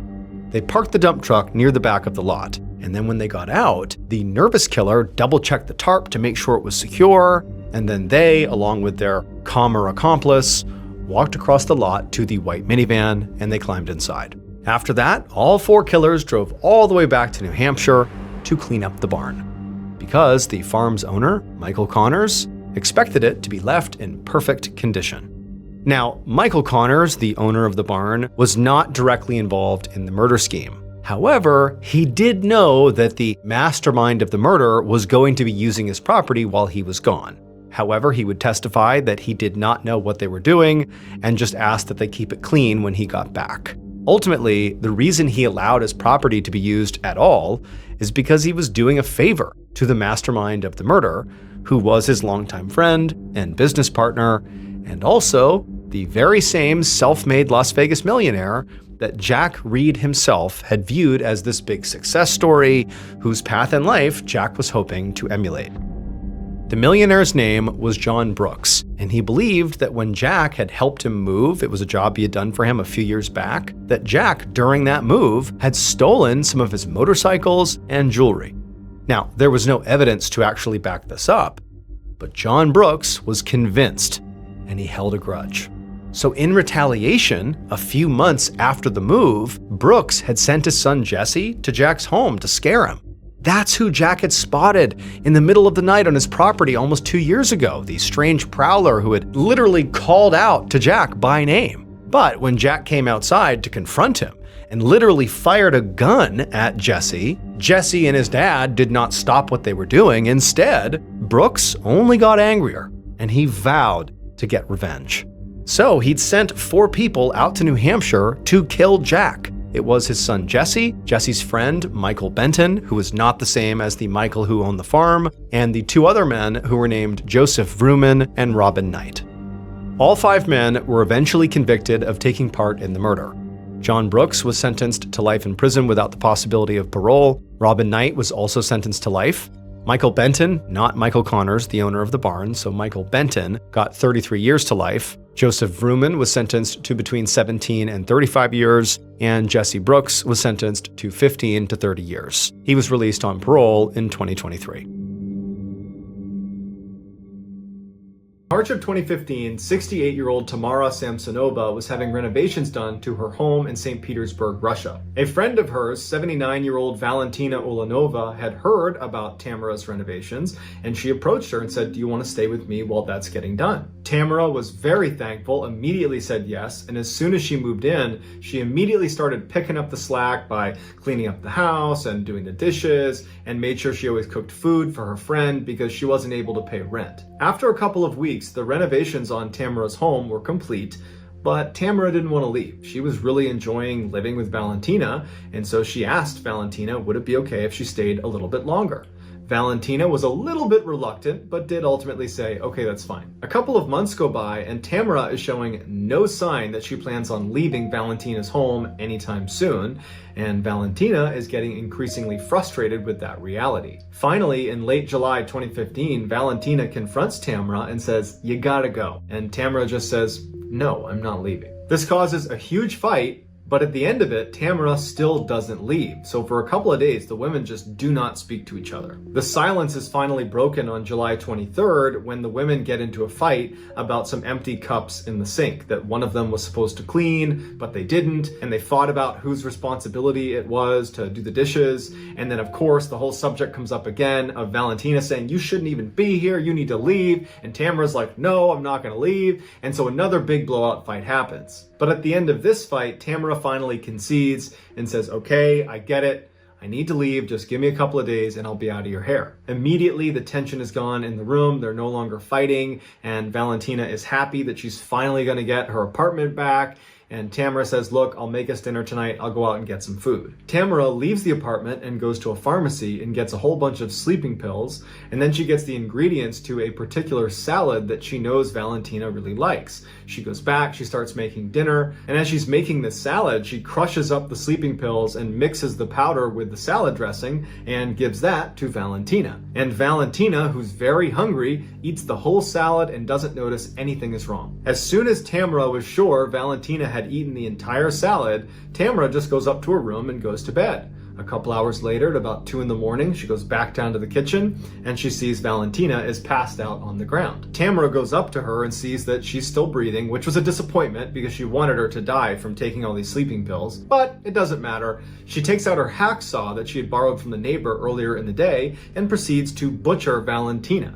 And she makes special care as she's cutting her into pieces to remove her lungs and not damage them, because Tamara had a taste for human lungs. It was actually her favorite food. She took Valentina's head and she put it into a big pot of water and began boiling that to eat it. The rest of her was cut up into as small of pieces as she could get them and then wrapped in a shower curtain and placed in various bags. As Valentina's head and lungs are being cooked on the stovetop, Tamara begins making dozens of trips from the apartment down the stairs, out the front door, all the way down to the lake that was near their property, where she would dispose of the body parts before coming back and getting more. Valentina's hips and legs were apparently too heavy to haul all the way down to the lake, so she took them to a nearby forest. Tamara's final trip sees her carrying a big silver pot, inside of which is Valentina's head, or at least whatever is left of it after Tamara was done eating most of it. 4 days later, on July 27th, a young couple that was living in the same apartment complex as Tamara and Valentina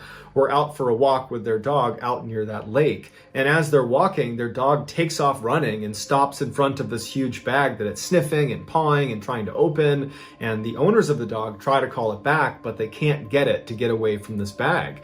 And so the owners walk over and they kind of poke the bag. They can see it's pretty heavy, and they open it up and they find a human torso, and it's Valentina's. When the police show up, the first thing they do is they go to Valentina's apartment, and they're surprised to find Tamara living there. And they're kind of sensitive with her, and they say, "Your friend, your relative, was just found deceased and we need to look around the apartment. Tamara was completely indifferent. She did not care. They had just discovered her body and she didn't care that they were searching the apartment.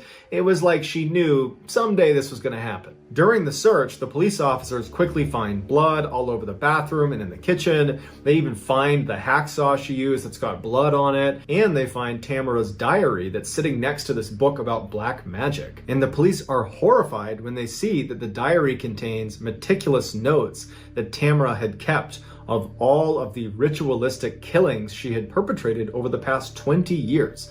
And there was 14 of them. And almost all of them were motivated by Tamara's desire to cast spells that she apparently was reading about in these black magic books she had. And virtually all of these spells required human flesh or other human components. And so she would kill these people, she would use their bodies to cast these spells, and then afterwards she would consume them.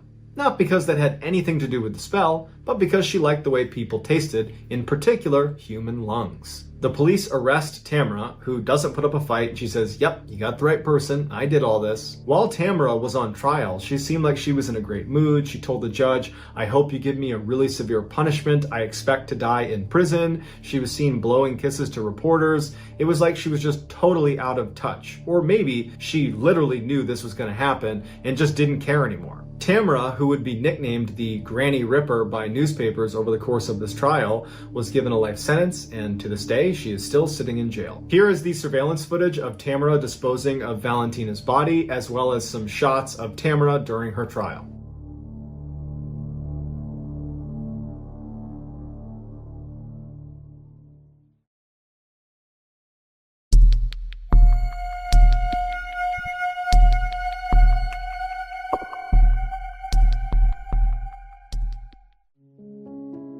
After spending 21 years in the US Army, a man retires and moves to Central Florida with his wife and young son. Although his family had plenty of money because he had a pension coming in and his wife still worked full-time, he just got bored really quickly after moving to Central Florida and decided he would just take a job doing something just to stay occupied. And so he ended up taking a job at a highway gas station. One of the primary reasons he chose this particular job is because the owners of the gas station didn't care if his son came along to help him stock shelves and hang out behind the cash register. And so for years, that's just how it went. The man would work at the gas station and his son would tag along. Even after his son became a teenager and you'd think might be wanting to do other things, well, the town was so small, there was almost nothing to do.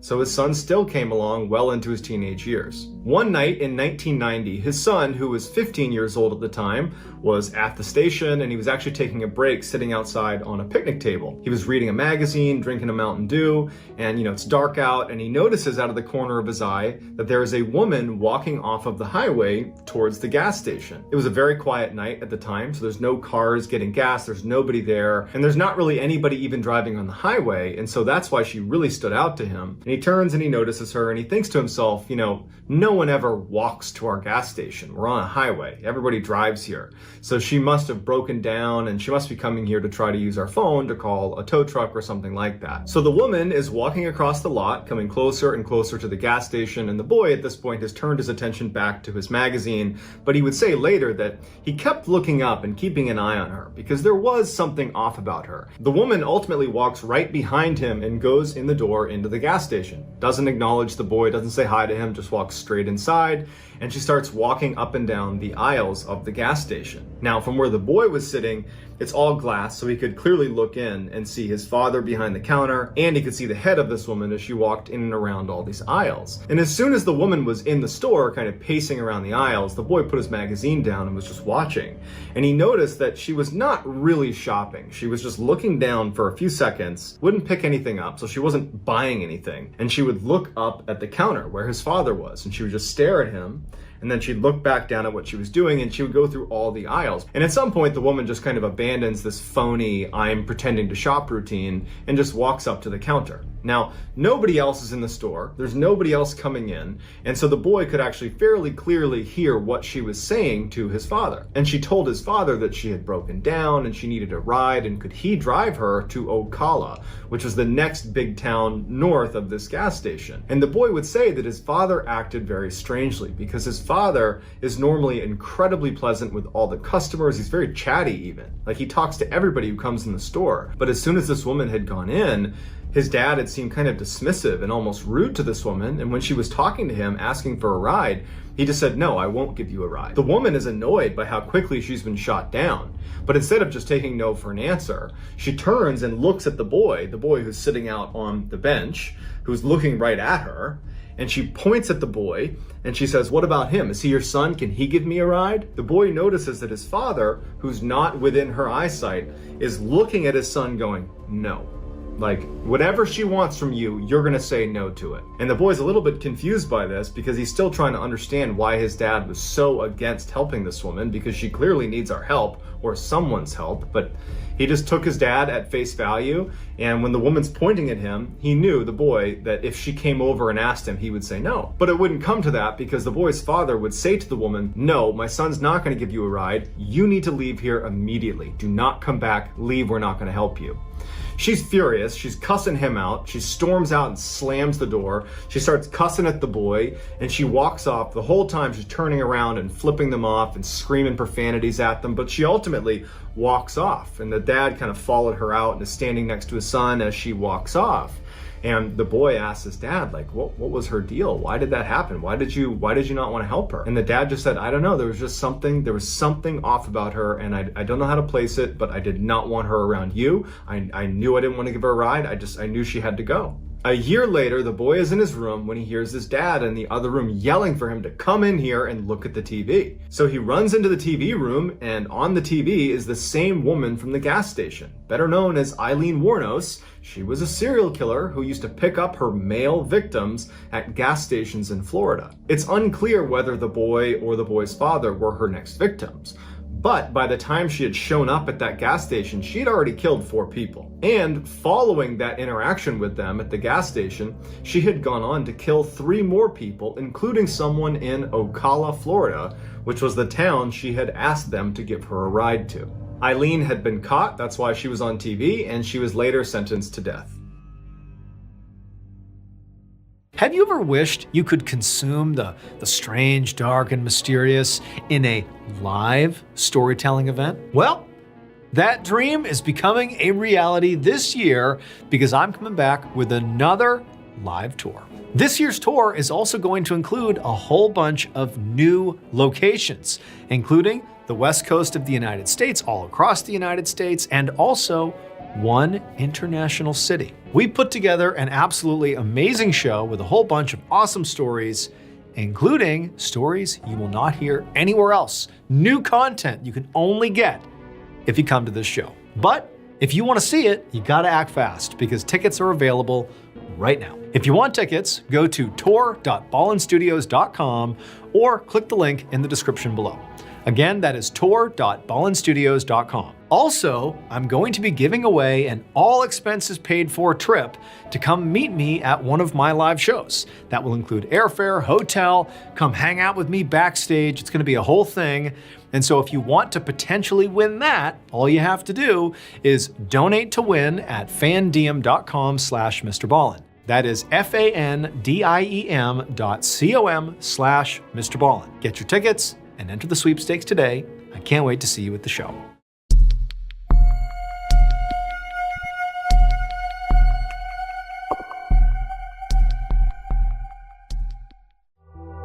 In the early evening of May 7th, 2008, a 65-year-old woman named Savannah Temolkoska walked around her kitchen inside of her apartment in the little southeastern European city of Kosovo.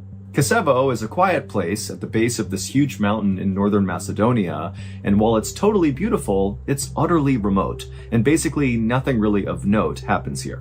Savannah cleaned houses for a living, but on this particular day, she was on a day off, and so she was just kind of hanging out at her apartment, waiting for her adult son, named Zoran, to come home. It was a beautiful, warm evening that night, and so Savannah had the windows in the kitchen open as she walked around making herself something to eat. And at some point, as she was doing this, she heard her phone ring. And so she grabbed it and answered, and she heard the sound of her friend on the other line. But her friend's voice sounded strange. It was strained and very uncomfortable, and she was asking Savannah if she was paying attention to the news right now. Did she have the radio on or the TV? And Savannah was like, no, why? And the friend would tell her that all over the news right now, there was this huge, terrible traffic accident that had happened in their town. And unfortunately, Savannah's son, Zoran, who she was waiting for to come home, was apparently involved in this accident. Savannah let out a strangled cry when she heard this, and then just dropped what she was using to make food and turned and ran out the door. And when she did, her neighbor who was outside saw her emerge and yelled out to her, hey, is everything okay?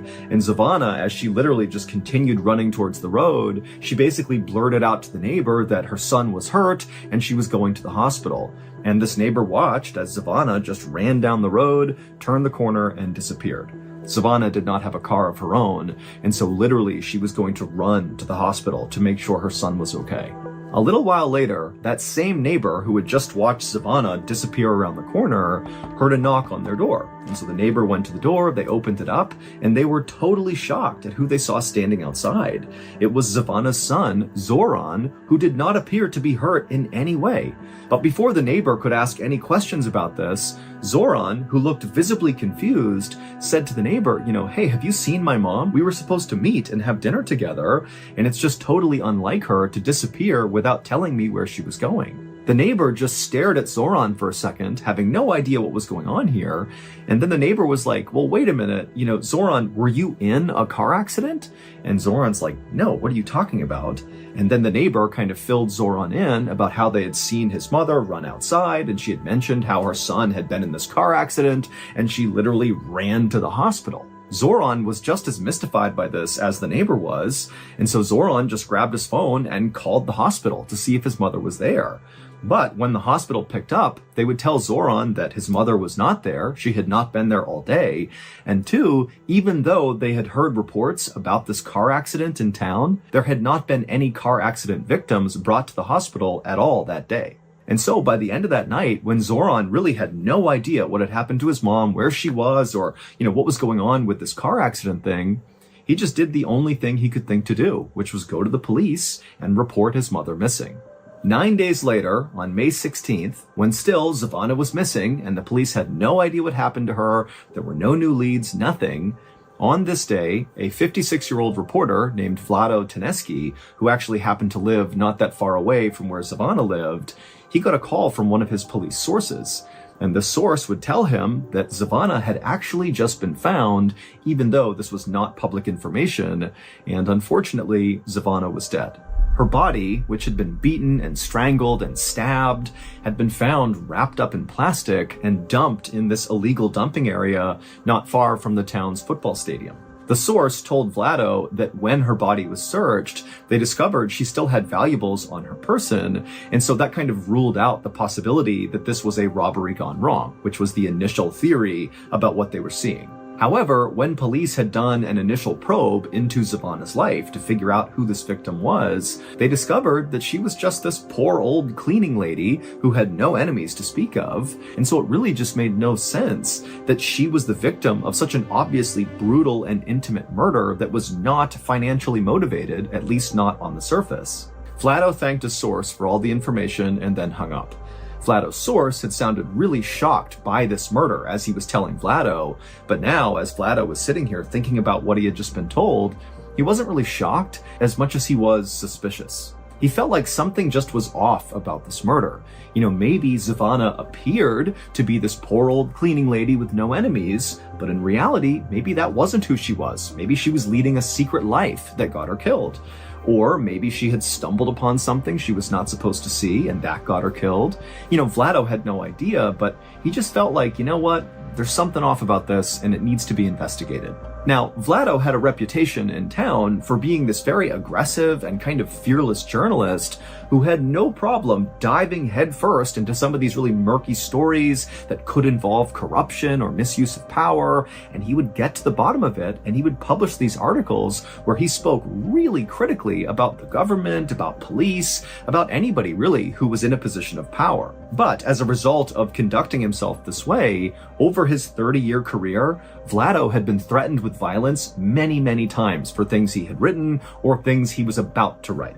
But even though Vlado knew this Zavana murder case had the potential to once again put him in hot water with the powers that be, he still felt like it was his responsibility to dive into this thing and get to the truth.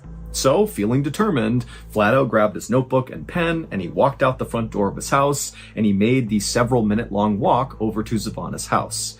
And when he got there, her son, Zoran, opened the door, and a few minutes later, Vlado and Zoran were sitting in the kitchen talking about what had happened.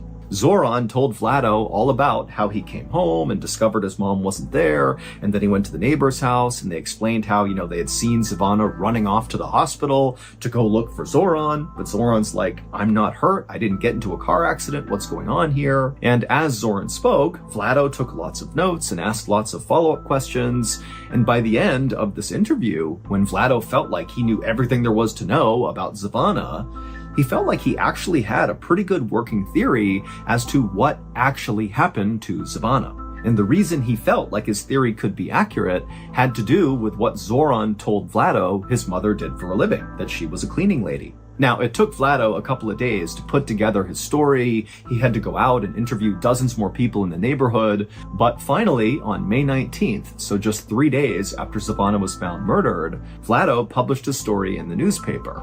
And the story's explosive headline read, "A Serial Killer Stalks Kosovo." In the story, Vlado says that Zavana's murder was very likely not an isolated killing. Instead, her murder was likely linked to 2 other murders of 2 other women. And these 2 other victims looked an awful lot like Zavana, literally. They were poor, older women who were also cleaning ladies. And so that was why when Vlado was talking to Zoran, and Zoran described how his mother was, what she did for work, what she looked like, that Vlado started to remember these other victims, and he put it all together.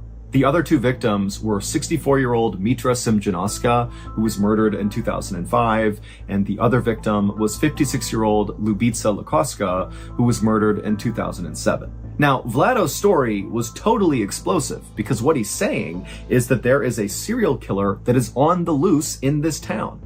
But this story was also highly explosive because Vlado spoke very critically about the police who were involved in this investigation. Specifically, he pointed out that the 05 and 07 murders of those 2 other women, those had been totally mishandled because arrests had been made in at least one of those cases, and clearly whoever they arrested was innocent here. And so the police just totally dropped the ball, at least in Vlado's opinion.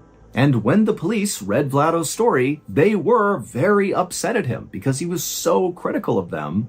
However, the police also did see that Vlado had managed to uncover a lot of new details from all of his interviews with witnesses and people in the neighborhood that did seem to paint a picture of this potentially really being a serial killer, not individual isolated killings. And so the police, based on Vlado's story, would actually begin investigating a serial killer in their midst. They linked all 3 murders and they began basically a new investigation. However, at the same time they began this new investigation, Vlado began to notice that he was being tailed all the time by police. He would be out in town doing his job, reporting and interviewing people, and there'd just be a police officer standing somewhere in the distance watching him. But Vlado had anticipated that no matter what, he was likely going to face some sort of blowback from the police, and so he just kind of accepted that they were going to watch him and maybe try to intimidate him, but it wasn't going to bother him because he had done his job, he had reported the story the best that he could, and if they wanted to watch him from a distance, they could do that.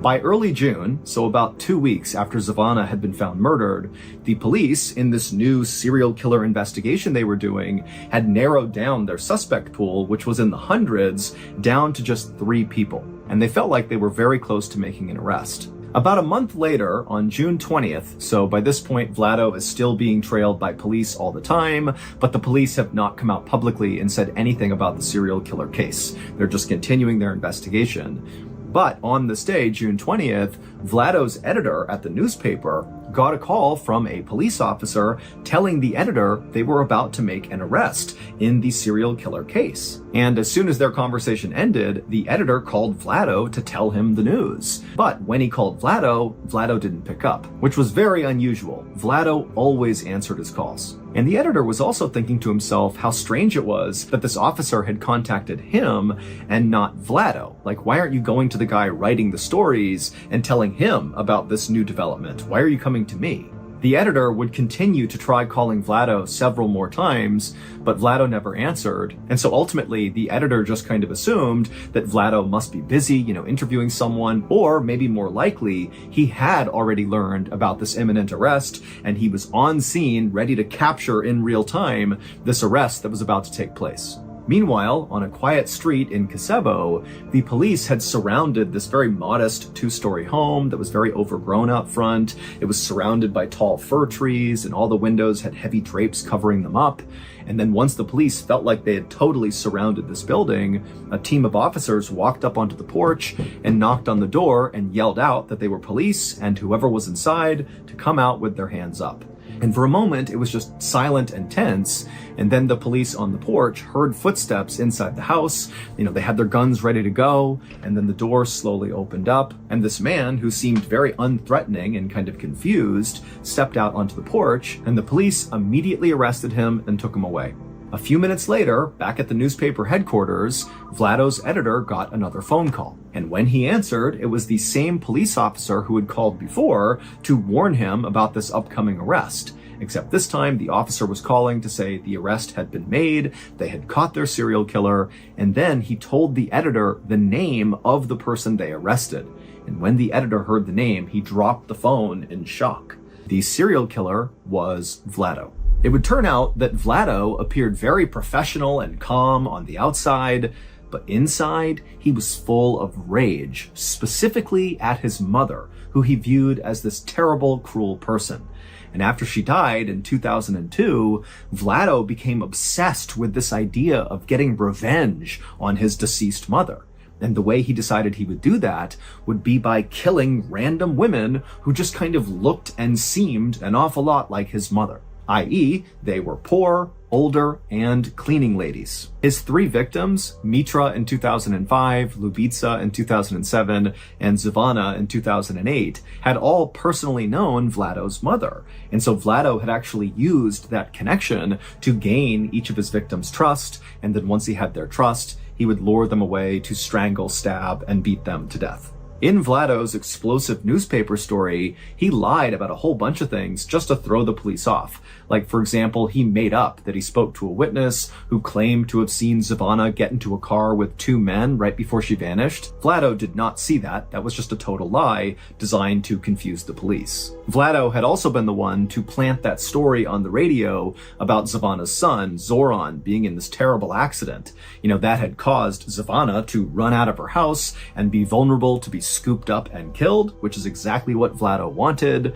He had called the radio station and told them about this accident, and because he had previously worked for that radio station, they believed him without doing any fact-checking and broadcast the story. And so really that whole radio broadcast was just a very intentional trap by Vlado to kill Zivana. But what ultimately got Vlado caught was in the article he wrote, he left in some really specific details that the police had not revealed to the public. And so basically by including these in the story, it meant Vlado had an inside scoop into what was really going on.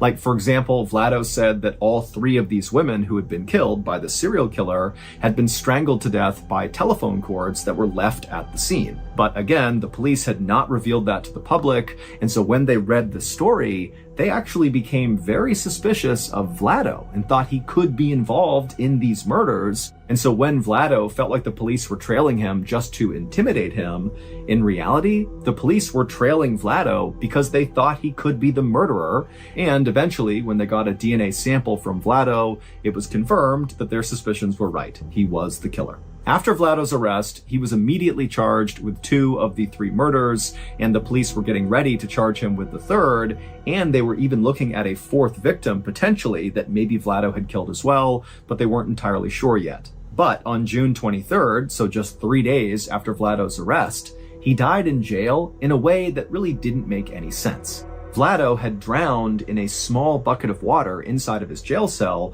while there were 3 other people inside of that jail cell with him who all said they didn't notice it happening. Officially, Vlado's death was ruled a suicide, and after his death, all of the murder investigations were closed.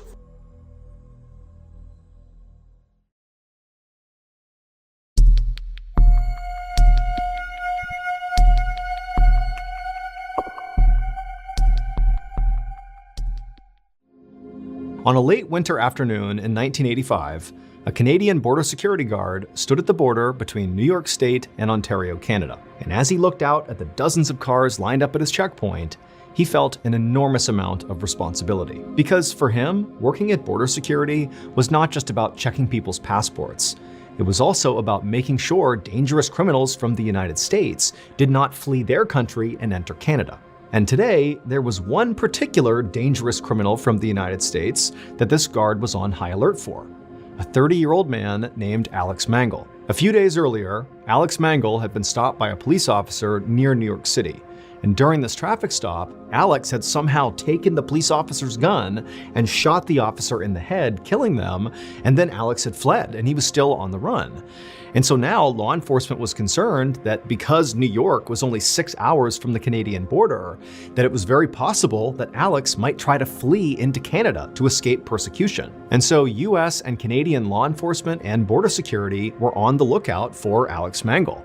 And he was this 30-year-old white man with thinning brown hair and a wispy mustache. And so all day long, that Canadian border security guard looked very closely at every person who came through his checkpoint to see if they were Alex Mangle. He would see a family on their way to visit relatives in Canada. He would see a couple on their honeymoon. He would see a man with a car full of camping supplies and a middle-aged woman traveling alone, and all these different people from all walks of life, but none of them looked anything like Alex Mangle. And so by the end of his shift, after checking dozens and dozens of cars and looking at every person, he felt certain that Alex Mangle had not slipped through his checkpoint. And so he clocked out and he went home. A few days later, on March 2nd, a police officer was patrolling this parking lot right outside of a shopping mall in Ontario, Canada, which was located about an hour and a half away from the border. And during his patrol, at some point, he noticed there was this one car, a white Toyota, that had been loitering in the area for quite a while. And so he decided to drive over and see what was going on. And when he got there, he looked inside the vehicle and he saw someone sitting on the passenger seat. And he was a white man, probably in his 30s, with thinning brown hair and a wispy mustache. And this officer immediately recognized this guy as being the wanted criminal, Alex Mangle. And so the officer immediately called for backup, and then he parked his car, got out, and approached the white Toyota where this guy was sitting with his gun drawn. And as the officer approached the passenger side door, the man inside turned, noticed the officer, jumped into the driver's seat, fired up the car, and the Toyota sped out of the parking lot. And so the officer, he jumps back in his cruiser and he takes off after him. And before long, it was like the entirety of the police force in Toronto was a part of this high-speed chase to catch this guy. And eventually they funneled the car into a dead-end street, and the white Toyota crashed into a stop sign. And then the man inside with the mustache and the thinning brown hair pops out, and immediately everybody sees, yep, that's Alex Mangle. He didn't put up a fight at that point. He was taken into custody. However, despite how relieved law enforcement was to have this cop killer in custody, they realized they didn't understand something. How was it that Alex Mangle got past border security and got into Canada? Everybody was on high alert looking for him. What happened? And so police were baffled until they searched that white Toyota Alex had been driving. On the night that Alex shot and killed that police officer near New York City, he immediately fled to this wooded area and hid out overnight. And then the next day when he got up, he was walking around and he happened to pass by this commercial building. And as he was looking at it, he saw this middle-aged woman whose name was Beverly Capone come out of the building and make her way towards her car. And she was all alone. And so Alex walked up to her and abducted her at gunpoint, and then he drove her to this cabin out in the woods that he knew would be totally isolated, no one was there. And once they got there, he murdered her, And then once she was dead, he stole her clothes and put it on, and also cut off her face and her scalp and put those on as well. He was literally wearing her skin and hair. And he hopped in that white Toyota and he drove up to the Canadian border, and amazingly, he got through the checkpoint into Canada without anybody noticing. It would turn out that Canadian border security guard, who all day was checking for Alex Mengel, did actually see Alex Mengel. He just didn't recognize him because Alex Mengel was wearing Beverly Capone's face, hair, and clothes. And so he thought he was just a middle-aged woman traveling alone, and he let him on through. And so police would figure this whole thing out when they searched that white Toyota, because they would find, lying on the floorboard, was Beverly's dress, scalp, and face. Alex was deported back to the US. However, before he could stand trial, he attempted to escape a prison transport and in the process got shot to death by police. However, that was not the end of Alex's story. Following his death, officers continued to investigate him and also his property, and at some point during a search of his property, they would discover all these photos of unidentified women, along with these maps where these very isolated places in New York and Pennsylvania were circled, and nobody knows what they mean. Now, police have not conclusively linked Alex to any other murders, but he does remain a suspect in several cases, and in fact, many investigators believe Alex was actually a serial killer. However, we'll probably never know how many people Alex actually killed because he took all of his secrets to the grave.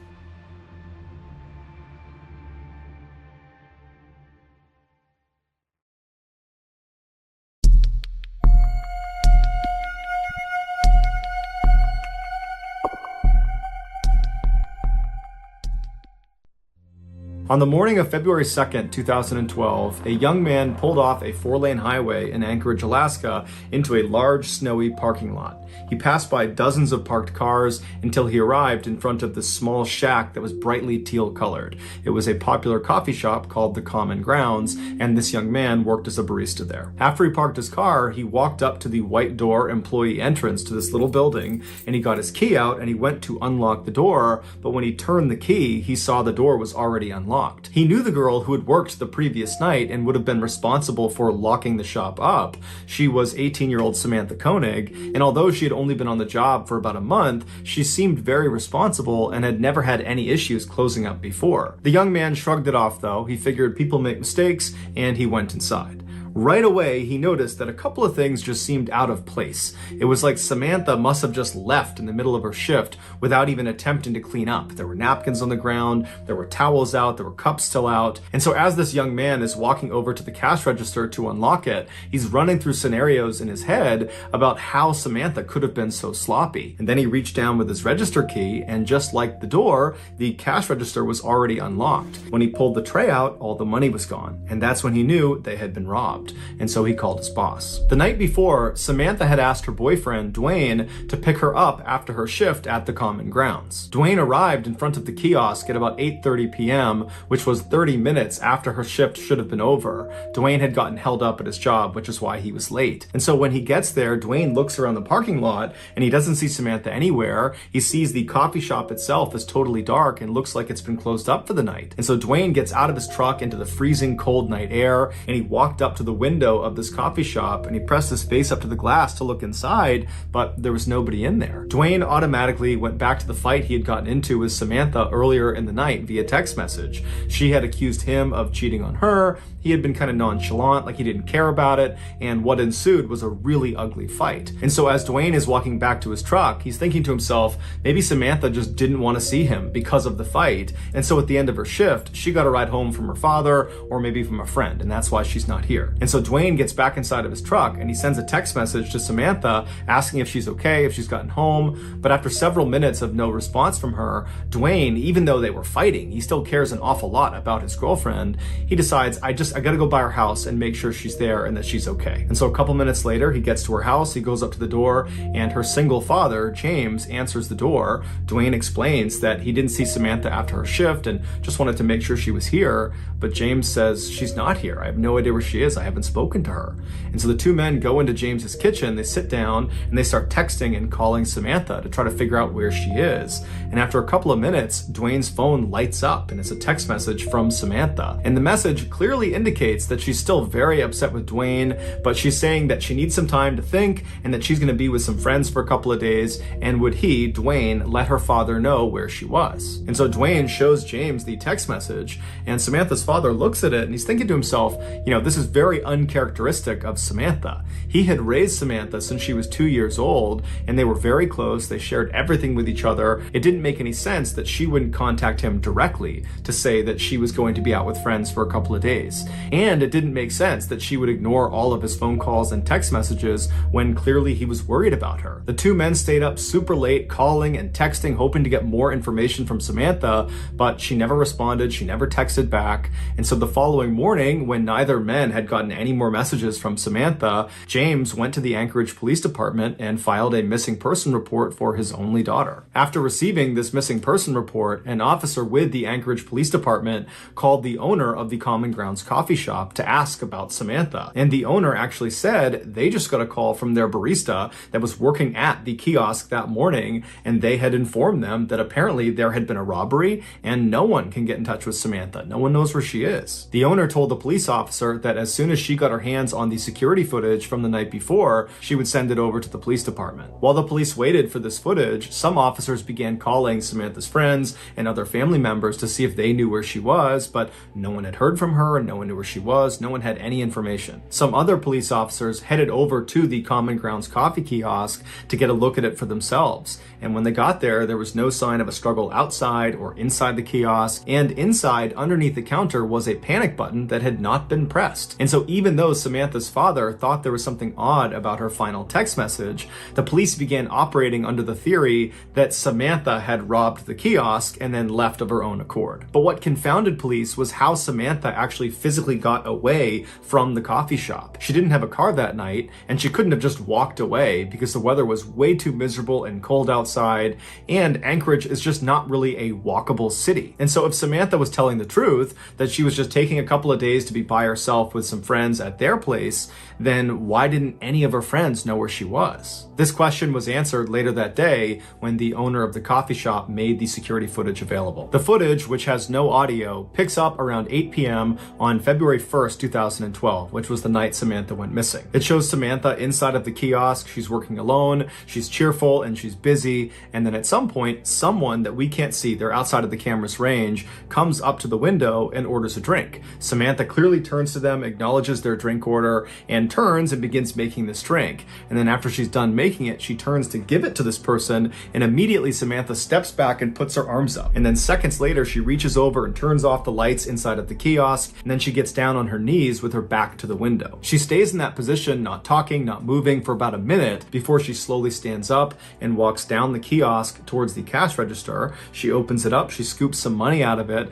then she walks back to the window and appears to hand it to a shadowy figure on the other side of the window, and then Samantha turns, kneels again with her back to the window. 2 more minutes go by before this person outside the window leans their entire upper body inside of the coffee shop. They reach down and they appear to tie Samantha's hands. Now, because it was dark inside of the kiosk, the footage winds up being extremely grainy, and there's no way to identify who this figure is. Although it's fairly obvious that it's a male. He's wearing a big sweatshirt and he's got a hat pulled down low over his face. After this mystery man is done tying Samantha's hands, he leaps through the window and then shuts the window behind him. And then he stands Samantha up, he puts a gun into her back, then he marches her out the employee door and then out across the lot, all the way to a white pickup truck where he puts her inside and they drive off. Over the next couple of days, the police and also the FBI, who had been called in to be a part of this investigation, they just kept hitting dead end after dead end because there was no evidence. All they had was this surveillance footage that was too grainy to tell who this guy was that took Samantha. Meanwhile, Samantha's father, James, had rallied the support of nearly all 300,000 people that lived in Anchorage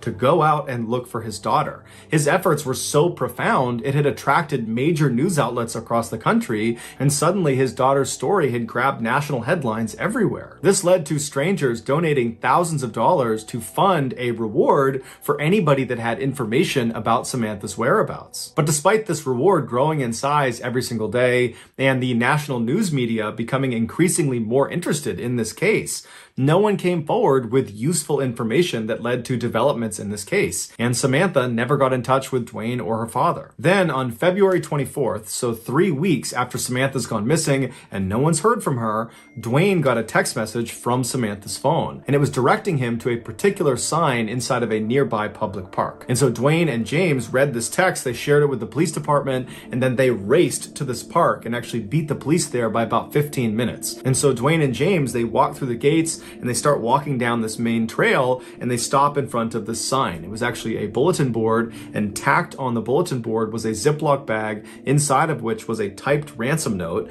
and on the ransom note, literally Xeroxed onto it, was a black and white photo of Samantha. And in this photo, Samantha looks kind of dazed, like she's got a blank expression, and she's not really looking at the camera, she's looking just to the side of the camera. And then in this picture, a man is holding a copy of the Anchorage Daily News newspaper that's dated February 13th, 2012. This was a proof of life photo where Samantha's captor was holding up that newspaper to indicate that Samantha was alive as of February 13th. And so to everybody involved in this case, including Samantha's father, even though this is still not a good situation at all, it was kind of a relief to know that at least as of last week, Samantha was alive. As for the demands of this ransom note, James was told to deposit $30,000 into his daughter's account immediately, and if he did that, she would be released 6 months later. As advised by the FBI, James deposited a portion of the ransom money into his daughter's account, and then the FBI just waited and watched, because they knew if anyone tried to withdraw money from that account, they could track where the card was. A few days later, 3 separate withdrawals were made within Anchorage, but each time the FBI got a notification about one of these withdrawals, they would rush to the scene, and whoever it was that had tried to make this withdrawal was long gone. When they pulled the security footage from these 3 different ATMs, the person that was making these withdrawals was a man wearing a ski mask and big sunglasses, so they had no way to identify him. After these withdrawals, the account went silent for over a week, and in that time, there was no word from Samantha. Then on March 7th, more withdrawals were made, but they were in Arizona, and then New Mexico, and then in Texas. Again, authorities would rush to these ATMs, but they would get there right after the masked man with sunglasses had just left. But there was a break this time. In one of these surveillance videos from one of the Texas ATMs, they spotted the car this guy was getting into before he left. And it was a small sedan, it was a white Ford Focus, and they saw him leave going east on a Texas highway. And so authorities in Texas were told to look out for this particular car in this part of Texas. And sure enough, on March 13th, a Texas patrolman spotted the car sitting in a hotel parking lot. He waited nearby until a man in his 30s walked out of one of the hotel rooms, walked down and got inside the car, and then this patrolman just kind of followed him and looked for any reason to pull him over. And as he had his radar gun on this guy, he noticed he was going 2 miles per hour above the speed limit, and so he pulled him over. The patrolman got out, he walked up to the driver's side window, the window was already down, the man was very calm. The patrolman asked him for his license, and the guy handed him an Alaskan license. His name was Israel Keys, he was 34 years old, and he lived in Anchorage. The patrolman knew this was the guy. He called in backup, and before long they were searching Keys' car, and in the trunk they found a ski mask along with other clothes that matched the description of the guy who was making withdrawals from these different ATMs. They also found a gun, as well as Samantha's cell phone and debit card. After Keys was arrested and was brought into custody, he denied having any involvement with Samantha's disappearance. But after being presented with the overwhelming evidence that suggested otherwise, he caved and said yes, he would tell them the full story of what happened to Samantha, but they had to get him an Americano coffee, a peanut butter Snickers, and a cigar. Once he had said items, he began to speak. And what he said was so disturbing and so graphic, the FBI still has not released the full transcript of his confession. Here is the version of events based on what was made public. On February 1st, 2012, Keys decided he was going to rob the Common Grounds coffee kiosk. He walked up to the window expecting there to be some teenager working inside, and he was right. It was Samantha. He asked her for an Americano, and while she turned to make his drink, suddenly his plan changed. Not only was he going to steal money from inside of this coffee shop, he decided he was going to steal Samantha from this coffee shop. When she turned back with his drink and handed it to him, he discreetly pulled his gun out and aimed it at her and told her this was a robbery.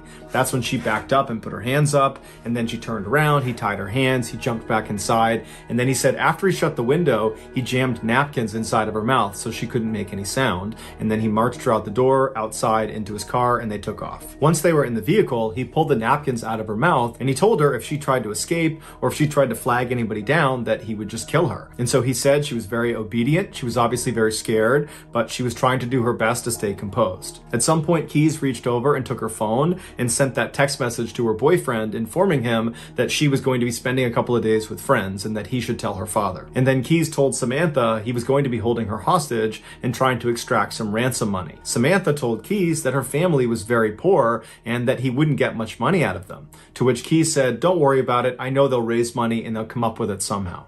Then they drove around Anchorage for several hours, periodically stopping so Samantha could get out and relieve herself, other times so Keyes could smoke a cigar. Then around midnight, Keyes made his way back to his house and he pulled into the driveway and he turned to Samantha and he had her go in the back seat and lie down, and he put some tarps over her and he told her if she tried to escape, he would kill her. And then Keyes got out and he walked inside of his house where his 10-year-old daughter and his girlfriend were fast asleep. And in just a few hours, Keyes and his daughter were scheduled to go to New Orleans for a 2-week-long luxury cruise. Keyes left his house and went back to his car. He put a blindfold on Samantha and then led her down the driveway to his shed. Once inside, he sat her down on an upturned bucket in the back of the shed, and then he put a rope around her neck and he anchored each end of the rope to the wall so she was pinned to the wall. Then Keyes turned his radio all the way up to make sure it masked any noise she might make, even though he reminded her repeatedly that if she made any noise, he would just kill her, and by and large, she was very obedient. And then he gave her a couple of cigarettes to smoke and told her it was going to be just fine, to just chill out, that he was going to get the ransom money from their family, and then as soon as that was done, he would let her go. He turned on some space heaters to keep the space warm, and then he left and locked the door. He walked back into his house and double-checked that his daughter and his girlfriend were still asleep. They were. Afterwards, he started drinking some wine and relaxing, and then after a little while, he got a cup of water and he went back out to the shed. He went inside and he gave the water to Samantha, and he said Samantha was very composed. She was obviously frightened, but she asked him, "Did you speak to my father? Did you figure out the ransom situation?" And Keyes told her that, "Yes, I talked to your father. Everything's working out fine. He's going to raise the money. We're going to get you out of here. Everything's going exactly to plan." After that, he walked up to Samantha and he unscrewed the 2 anchors that were holding that rope up against her throat, and then he cut the zip ties on her wrist, allowing her to relax and sit forward and just kind of be at ease for a second. And it was very obvious that Samantha was relieved. Her nightmare was about to be over. But then seconds later, Keyes grabbed her really aggressively and tied her up all over again, this time much more thoroughly and much more tightly. It had been a cruel trick. When he cut her handcuffs and undid her necktie, he just wanted to see what she would do if she thought she was being let go. When in reality, he was never going to let her go. There was no ransom. He had not spoken to her father. It was all a big lie. Keyes told investigators that as he was tying her up for that second time, he looked at her face and she had this look of total resignation. He said she knew what was about to happen to her. After Keyes tied her up, he left the shed and locked it behind him. He went inside to check one more time to make sure his 10-year-old daughter and his girlfriend were still asleep. When they were, he went back to the shed, he opened it up, he went inside, and this time when he stepped inside, it smelled like urine and sweat, and he looked down at Samantha and she was terrified. He walked up to her and he began to assault her, and then after he was done, he was standing over her getting his clothes back on, and Samantha very stoically looks up at him and says, "Are you going to kill me?" And he says, "Yes, I am." As he put on his leather gloves, she tried to talk him out of it, but he said there was no other way. Keyes would tell investigators that he was very impressed with Samantha's bravery. Shortly before 4 a.m., Keyes drove a knife into Samantha's back before choking her until she stopped moving. He told investigators that she never made a sound. After she was dead, Keyes left the shed and locked it behind him. He went into his house, he took a shower. Afterwards, he woke up his daughter and told her to start getting ready because they were leaving soon for the airport. While his daughter was getting ready, Keyes went back out to the shed. He went inside, he rolled Samantha's body up in a tarp and pushed her towards the back. He unplugged the space heaters, turned off the lights, turned off the music, and then double locked the shed and went back inside the house to make his daughter breakfast. At 5 a.m., a cab showed up at the house, and Keyes and his daughter hopped inside, and they made their way to the airport and then on to New Orleans, where they went on their 2-week-long vacation. After they got back, Keyes went inside of his shed, he unrolled Samantha from her tarp, and by his account, she still looked fairly lively, and so he dressed her in some new clothes, he put lots of makeup on her face, he braided her hair, and then he stitched her eyelids open so it gave the impression she was alive and alert. And then he held up a copy of the Anchorage Daily News next to her and then took several photos, creating that proof of life photo for the ransom note. If you want to see this photo, you can Google it, but that's up to you. After he took these pictures, he chopped her body up into pieces and then disposed of her in a nearby frozen lake. It would turn out Samantha was not Israel Keyes' first victim. He was in fact a serial killer who specifically preyed on completely random people because he enjoyed watching them die. Over the years, he had hid what he called kill kits all over the United States, which were these caches filled with weapons and other tools designed to capture and kill people. This way, no matter where he was in the country, when he had an urge to go kill someone, he would just go to his nearest kill kit, dig it up, and then go target a random stranger. And he didn't care if you were young, old, big, small, male, female, alone, or in a group. Everyone was a target of opportunity. Keyes told investigators that as soon as he saw Samantha inside of that coffee kiosk, instantly he knew he was going to kill her. Everything about the ransom, the robbery, all of it was just a lie to keep her in line, to give her some hope that she might get out of this alive, when in reality, the second she walked outside of the doors of that kiosk, she was dead. Keyes admitted to killing Samantha as well as an older couple up in Vermont, but he would take his own life in a jail cell in December of 2012 before he named any of his other victims. And so to this day, we have no idea how many people he killed. The best guess is 11 based on a drawing he made in his jail cell, but that's just a guess.